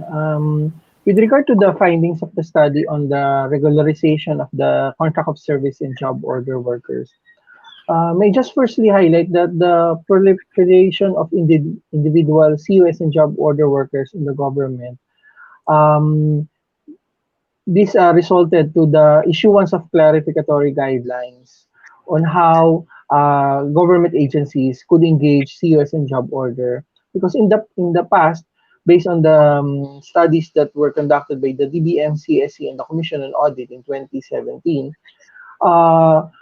there's a need for clarificatory guidelines to address issues on lack of social protection for workers and inequality in benefits, as well as obscure accountability of the contract of service and job order workers due to lack of employee-employer relationship. And currently, the updated rules and regulations on the engagement of job order and contract of service workers in the national government are stipulated under COA DBM Joint Circular number 2 series of 2020. In particular, under the transitory provisions of the Joint Circular of COA and DBM, we provided there that agencies may engage services of contract of service and job order workers or renew the contracts of their existing ones until December 31, 2022. Thereafter, the engagement of the contract of service and job order in the government shall be governed by the provisions of the joint circular. So, as stated in the joint circular, contract of service could only be pursued if there will be an engagement of an individual, private firm, or a government agency to serve as consultant, learning service provider, or technical expert to provide or undertake special project or job within a specific period and subject to the rules and regulations of RA 9184. On the other hand, job order refers to piece of work or intermittent or emergency jobs such as clearing of debris and or canals or waterways, and they are being engaged on an intermittent basis. And the jobs that will be performed by the job order workers are short of duration or specific piece of work. Currently, different government agencies requested for the creation of additional positions in their respective agencies in order to absorb the qualified contract of service and job order workers. So we have done this since 2020, and for the 2021 and 2022, we have approved the creation of certain additional positions for agencies concerned, especially those which have qualified contract of service and job order workers. But in the case of the DOST and other agencies na hindi nakapag-submit ng proposal for inclusion of the necessary funding requirement under the 2022 National Expenditure Program, what these agencies could do as consistent sa 11.4, item 11.4 of the DBM and COA Joint Circular, they could revisit their existing organizational structure and staffing pattern and determine the additional requirements. And if there are positions which are no longer needed by the agencies concerned, they could submit a request to the DBM for the conversion of these positions, these vacant positions, to priority items. And after the creation of these priority items, this could be occupied by the qualified COS and job order workers, especially, as you have mentioned, we have qualified job order workers in the different research institutions, whether DOST or in the different state universities and colleges. And for COS and job order workers who are involved in the implementation of an agency program or project na may duration siya, certain agencies requested for the conversion of this COS and job order into contractual items. However, the funding limitation is that the MOE funds that are being used to engage COS and job order workers will be modified from MOE to PS, and the corresponding PS will be used for the hiring of contractuals. But agencies concerned could submit the necessary proposals to the DBM, but the hiring of contractuals will still be subject to the rules of the Civil Service Commission. So there should be some the COS and job order workers, in order to be appointed to a contractual position, as stated in CSA rules, they should meet the necessary qualification standards. Currently, in case an agency would have positions which are no longer needed, so either they could propose for the conversion of these positions, or they could offer the abolition of these items. So through the scrap and build policy of DBM, these positions could be abolished, and we could create the necessary positions or items that could be occupied by the agencies, by the COS and job order workers. With regard to the state universities and colleges, we are currently in the process of reviewing the staffing standards for the non-teaching positions. And for this year, we are in the process of evaluating the positions for the admin and finance. And next year, we will embark on revising the org structure and staffing pattern for those who will be involved in researches and external linkages. So the findings of your study, the PCAARRD and the UPLB study, will be timely next year in our review of the staffing pattern of the SUCs. So that's all, Ms. Mia. Thank you. Thank you, Director Gerald. We'll definitely correspond with you. Sir Sonny, your thoughts, please. Yeah, thank you very much. Thank you, Sir Gerald, on that. I think very much welcome is the notion of looking at the transitory provision that organizations, agencies may uh, need to really look into their current organizational staffing pattern, as well as probably their roles and responsibilities to be able to address how not only the contract regularization of our project personnel, but also take a look at the honorarium issue that we discussed a while ago. We note that there are opportunities to look into the plantilla items that are not anymore relevant as we move to a new future, a fourth industrial revolution of doing maybe scrapping and building new items and linking with the civil service to define what would be the appropriate plan, also with DBM really, for at looking at what would be the appropriate nomenclatures of position titles that are needed in the near future. But I think when we take a look also at the provision of uh, Joint Circular 2 series of 2020, when there is opportunity for to create the notion of a service contractor that would be the employer now of S&T individuals. I think that is something that maybe to a certain extent our R&D people are not ready for at the meantime. I think the current culture as well as the way our the way we socialize our research and development individuals really is to um, bring them into the research and development organizations where they would have stable, secure employment opportunities. And if we're not really ready, in fact, there is our R&D personnel, uh, the private sector, which should probably absorb a lot also of the S&T personnel, are not into doing R&D activities. And so the bulk of our um,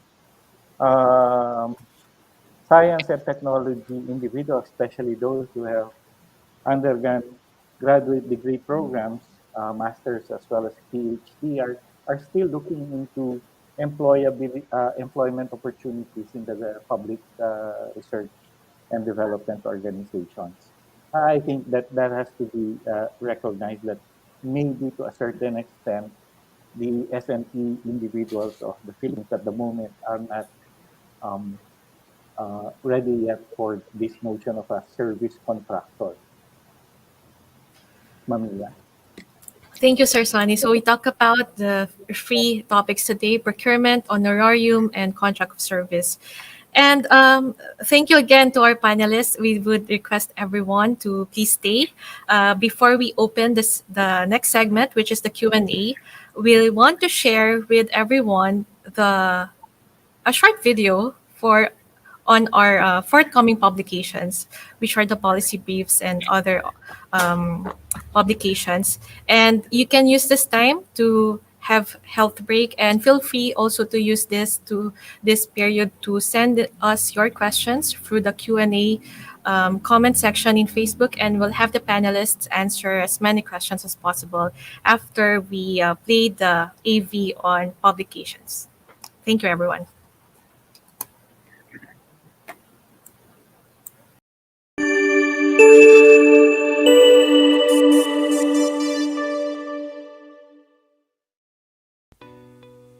The DOST-PCAARRD Policiencia presents to you the 2021 series of Policy Studies publications, the PCAARRD Policy Brief and Stories. This year, we are launching 4 policy briefs sharing the insights and findings from the DOST-PCAARRD funded policy studies. Rebuilding the Farm-to-Fork Model, Agricultural Supply Chain, proposes the need for a resilient and innovative agricultural food production and distribution system that can adapt to various challenging scenarios.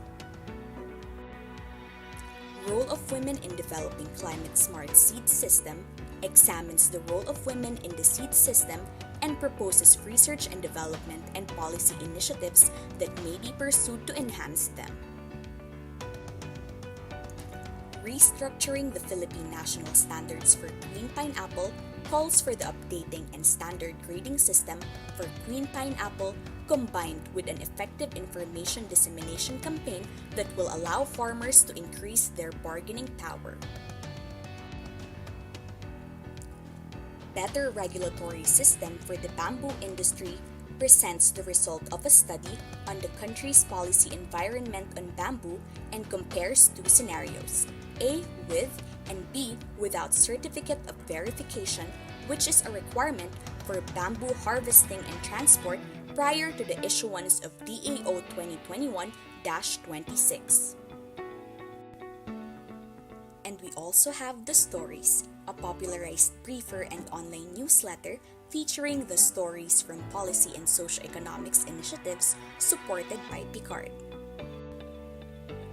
The following issues of Stories publication are now available.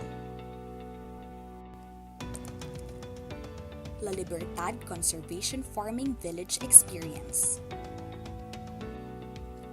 Cooperative and Coffee and Dairy Buffalo, Socioeconomics Research in the Regions,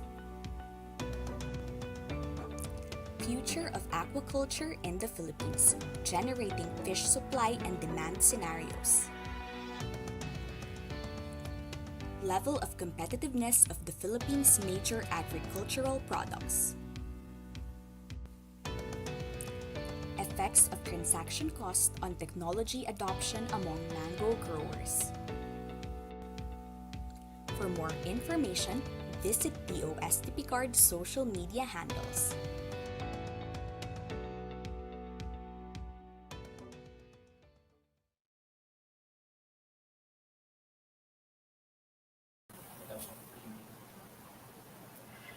Hello, everyone. We are back, and can we let everyone in?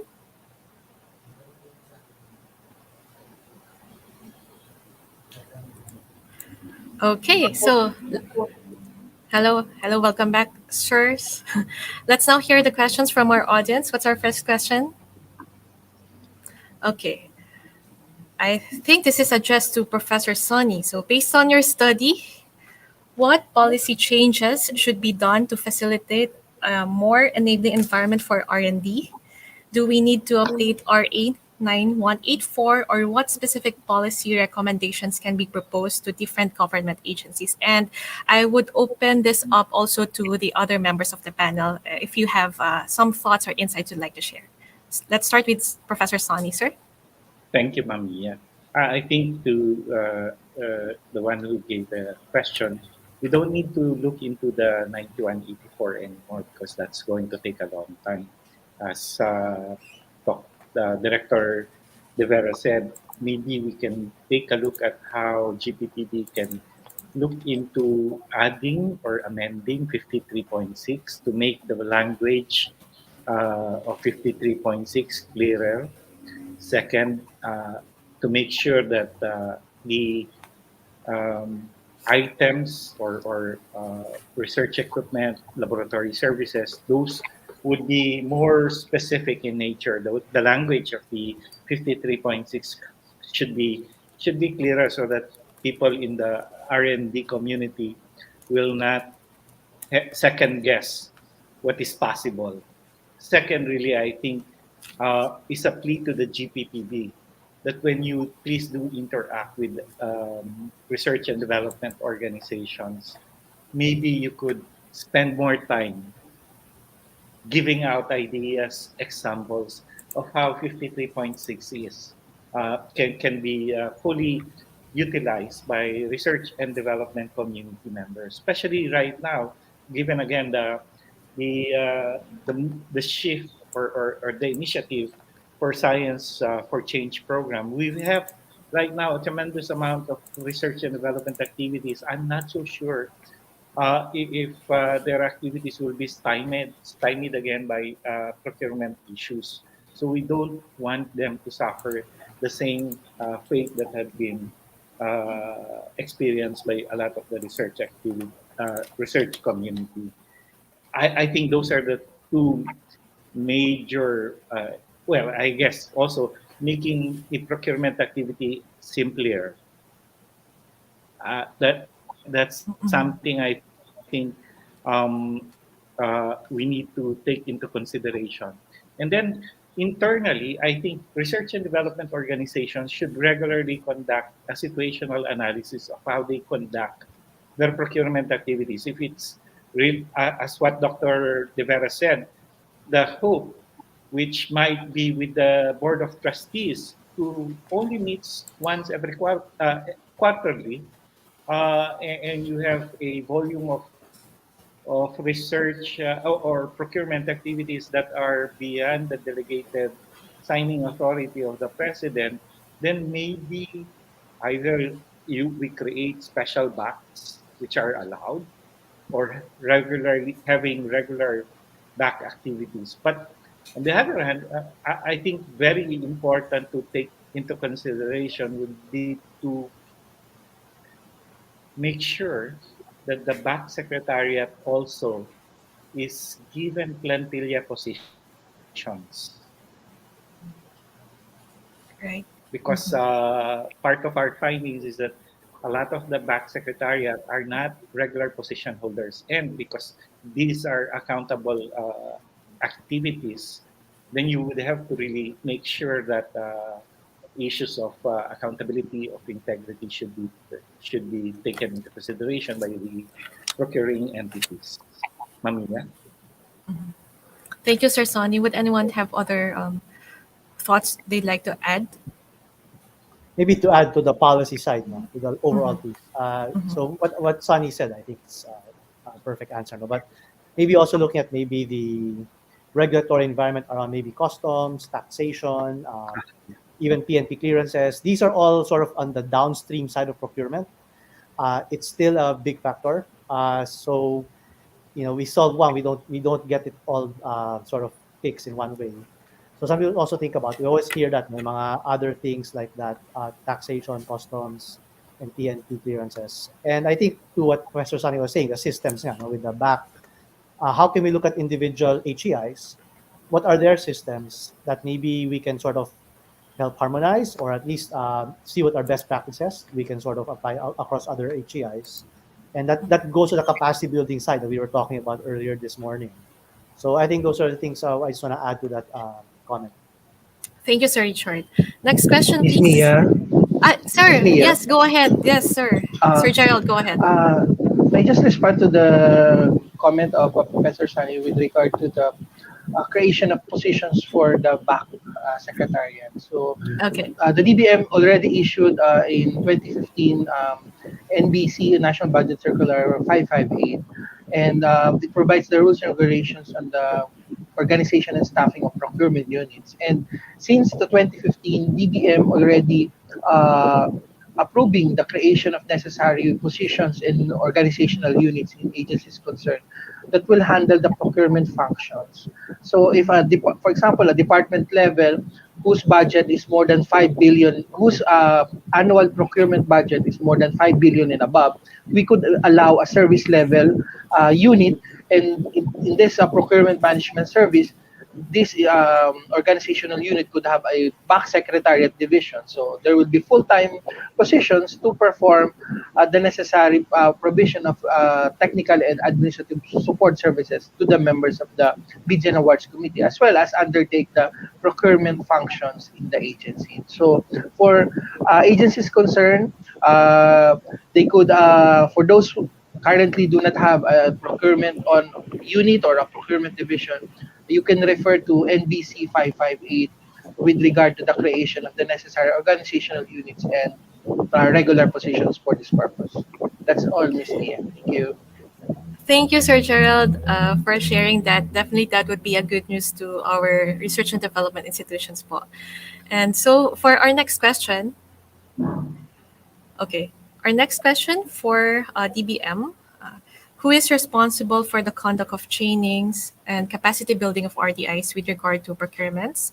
Is it the implementing agency or the project leaders? From Mr. Noel Angelo Fulencio. Do we have Professor Sonny? Have you encountered Well, that in your yes. study? I think if the agency, the procuring entity, would be requesting GPPB for training and capacity building, capability building. Let me just try to zero in on the capability building on human resource development. Then GPPB will provide you with resource persons. They have a national resource pool of trainers. But as mentioned a while ago, the observation is that uh, they speak really more of the general term, general provisions of the law, not when they interact with us.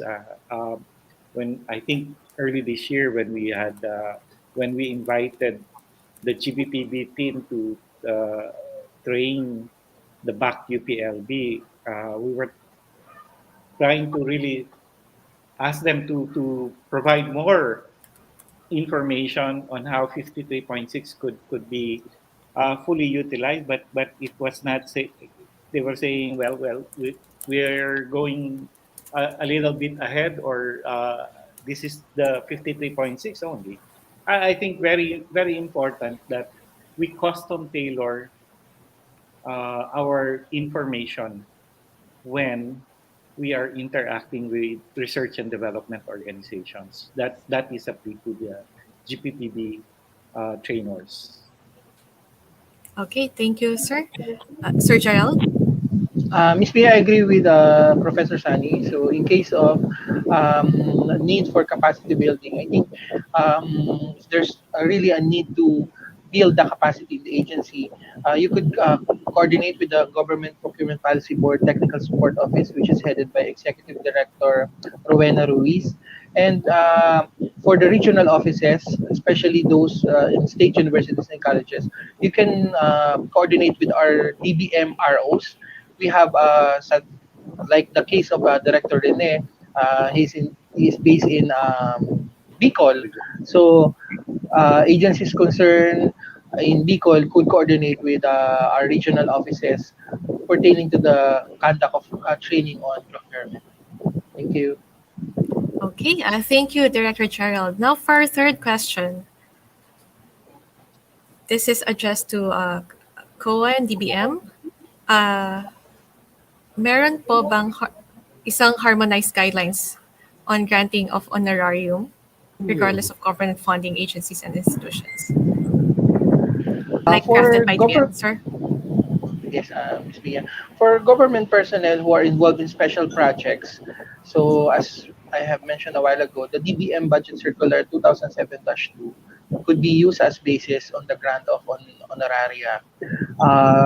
This is being implemented currently and still in effect. And to support this, we have yearly general provisions under the annual GAA. So in the case of for 2021 GAAs, we have Section 55, which is the governing rules on the grant of honoraria. And item E of Section 55 of the general provisions of 2021 GAA provides the rules on the grant of honoraria for those involved in special projects. So still in effect is DBM Budget Circular 2007-2. That's all this means. Thank you. Okay, thank you, sir. So let's have our last question. For COA, SA Junior, what is our alternative now that the policy on the hiring of contractualization is going to end soon? Thank you, Mia. Actually, on the part of the Commission on Audit, well, and even to the other agencies, the alternative, the best, for us, the alternative there would be to regularize the JOs or the those contractual. On our part, since nearing the or to end soon the extension, on our part, we are preparing for the regularization of our job orders. We are just waiting from the DBM on the approved plantilla. Actually, we're waiting for the NOSCA. And I heard from our head that the NOSCA has been already released, and we are on our way to publish the vacancy, and we are already processing the papers of our job orders in order for them to be regularized, considering that some of our JOs are 10 years or 5 years, or based on the number of years staying in this commission. So I think that would be the best alternative for that, to process the regularization. All right. Thank you, S.A. Junior. And Thank you. unfortunately, we cannot entertain more questions, but thank you very much to our audience for sending in your questions. We do appreciate your interest in these issues. And as much as we want to dive deeper into the topics, there's so much to unpack. We're unfortunately getting close to the end of the session, but we want to request from all our panelists any last words for this panel talk. We start with Professor Sonny, please.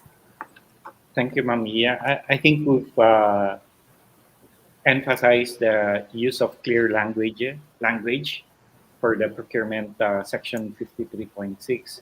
We also advocate for organizations to take a look at their procurement operations and management. If there needs to be certain adjustments, then do please do it. I think we all are in this together as S&T personnel, and we all are desirous of what Secretary De La Peña was saying, that indeed we need to really uh, uh, appreciate the role of science and technology and economic development, and to have a robust R&D community and enabling environment. Then we continue talking, we continue um, adjusting so that the desired collective desires of our community, the science and technology community, can be realized.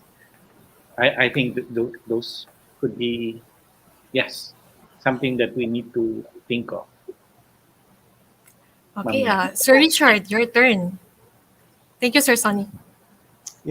Stride a few years ago did a paper on talking to many academic stakeholders in research. What are the incentives that drive you to do research? Obviously think about, is it financial, equipment, funding? But ultimately, they ask, no, in sort of not these words, but give us this freedom to operate, the freedom to do research, the things we really want to do, right? To be in the lab, to do a lot of these basic research. And so I think it's a great effort we're doing now. And the fact we're all talking here together, trying to create this ecosystem. I know we talk about laws, policies, and all that, but I think we have to start now. But I think we have to know what we're sort of fighting for here. It's really to unlock our talent in our skills in our researchers, given a place to operate and be productive. And at the Stride program, we've been any way we can sort of share what we've learned and some of the data we have here to our groups here as we go for the next few years. So I know we'll not solve this overnight, but I think we've learned so much. And the fact we're talking right now, no, I think I have new friends here in the panel. I'm sure I'm going to approach you again. No? Because I think however we can help and we can make some concrete actions from the system side that Professor Sunny was talking about, also on the big policy side. Let's act now and maybe see what we can get out in the next few years. Thank you. Yes, thank you, Sir Richard, for saying that. Professor Sonny and his team and us in Picard will definitely reach out to you again for this one. Next, Director Juniral, sir. Yes, we would like to thank DOST Picard for this initiative of trying to link researchers and scientists to policy making. So we always promote evidence-based policy making, which is really the right way to go. We are very thankful for this initiative. And we are just very happy also for the result of these studies, as the studies pointed out. many of the problems or constraints in procurement need not really need the amendment of the law, but can be addressed through the issuance of the appropriate implementing rules and regulation by the Government Procurement Policy Board. And I think this because I think the law is crafted enough to be really encompassing and can really accommodate um, and address the issues and problems that may crop up. And what is good with these studies is that it points to specific problems and issues that can be directly addressed. And I think that's a better way to approach the reforms in procurement. It's really trying to identify specific problems and issues and directly addressing them rather than a shotgun approach like exemption from the Government Procurement Reform Act. So again, thank you very much for this initiative and for involving us. Hope we would interact more in this kind of forum that you organize. Thank you. And thank you also, Sir Jun. No? For sure, this won't be the last. This is just the first among the many collaborations that we at Picard will have with the Congress. Po. And thank you very much, sir, for that. And now let's have Director Gerald Handa from DBM, sir. Thank you, Mia. So, firstly, we'd like to thank the UST Picard and the UPLB for inviting us, and we'd like to take note the issues and concerns that were raised in this forum, and especially these issues and concerns will be helpful to us in revisiting the existing policies and regulations of the DBM with regard to the engagement of COS and job order workers as well as the honorarium. So we will just wait for the formal endorsement of the DOST on the results of the study, and rest assured that DBM will be open to consultations and feedback as well as different collaboration with the SMT group in the future endeavors of the DOST. Thank you again, Mia. And thank you, sir, for providing us several action points that we can take, especially the group of Sir Sonny. And last but not the least, State Auditor Juniel, sir. Thank you, Mia, and thank you to the OSTP card and to the UPLB, and as well as to other panelists. Just to clarify, on the part of the Commission on Audit, actually we are just here uh, implementing, or I mean, applying the rules that governs the whatever transactions that the agency had, as also mentioned or as clarified by other panelists, we feel the concerns of the researchers as to how to improve the hiring of researchers and others, and as also to avoid the disallowances or the observation.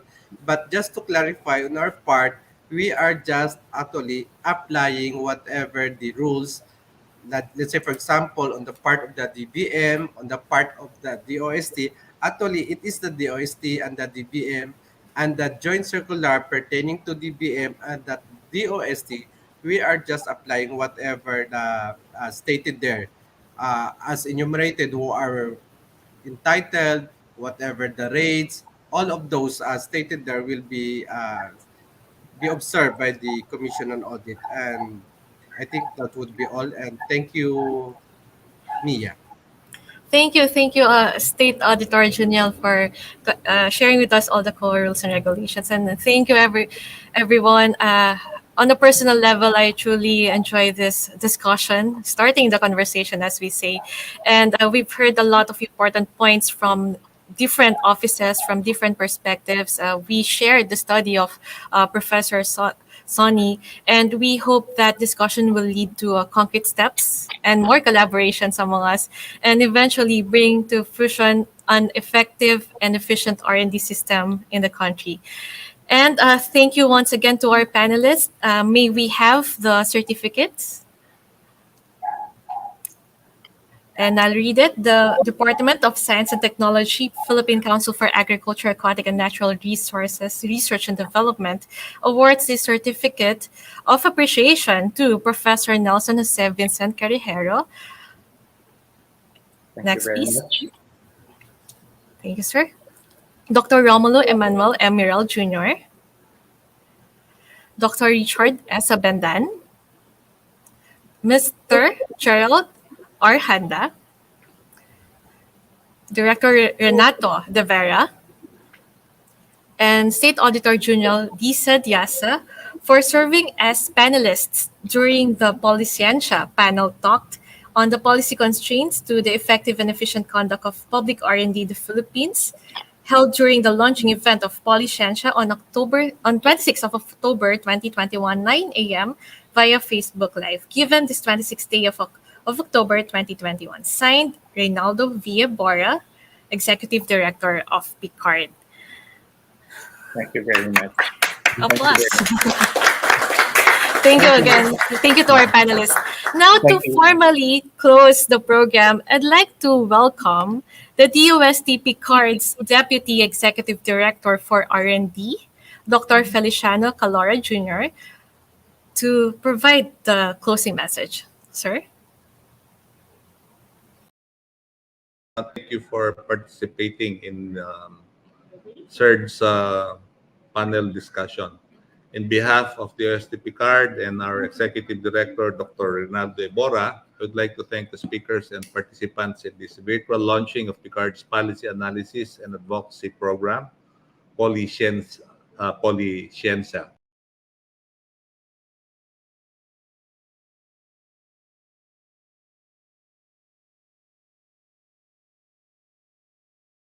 Beneficent conduct of public R&D in the Philippines. Thanks to Professor Sani Quirihero of UPLB, Dr. Romulo Miral Jr., the Director of the Congressional Policy and Budget Research Department, Dr. Richard Abenden, the Director, Chief of Party of STRIDE, Director Gerald Handa, Organization, Position, Classification, and Compensation Bureau of the Department of Budget and Management, Dr. Renato De Vera, Director representing the Government Procurement Policy Board of DBM, and the Supervising Auditor, Mr. Junel Sadyasa of COA 4A. Thank you for your precious time with us. We look forward to your participation in future activities of the Socio-Economic Research Division, such as future planned panel talks, launching of publications, policy and advocacy initiatives of our Policiencia program. Thank you, everyone, and have a great day. Thank you very much, Sir Jofel. That's our Deputy Executive Director for R&D. And before we end this event, may we ask our participants to fill out our customer satisfaction feedback or CSF form. Filling this out will ensure that you will receive the e-certificate, and you can see the CSF link in the comment section, and you also have the QR on the screen. Either way, please do fill them out, and after filling out, you will receive your e-certificate the day after. Again, thank you everyone, and see you again in the next Policiencia panel talk.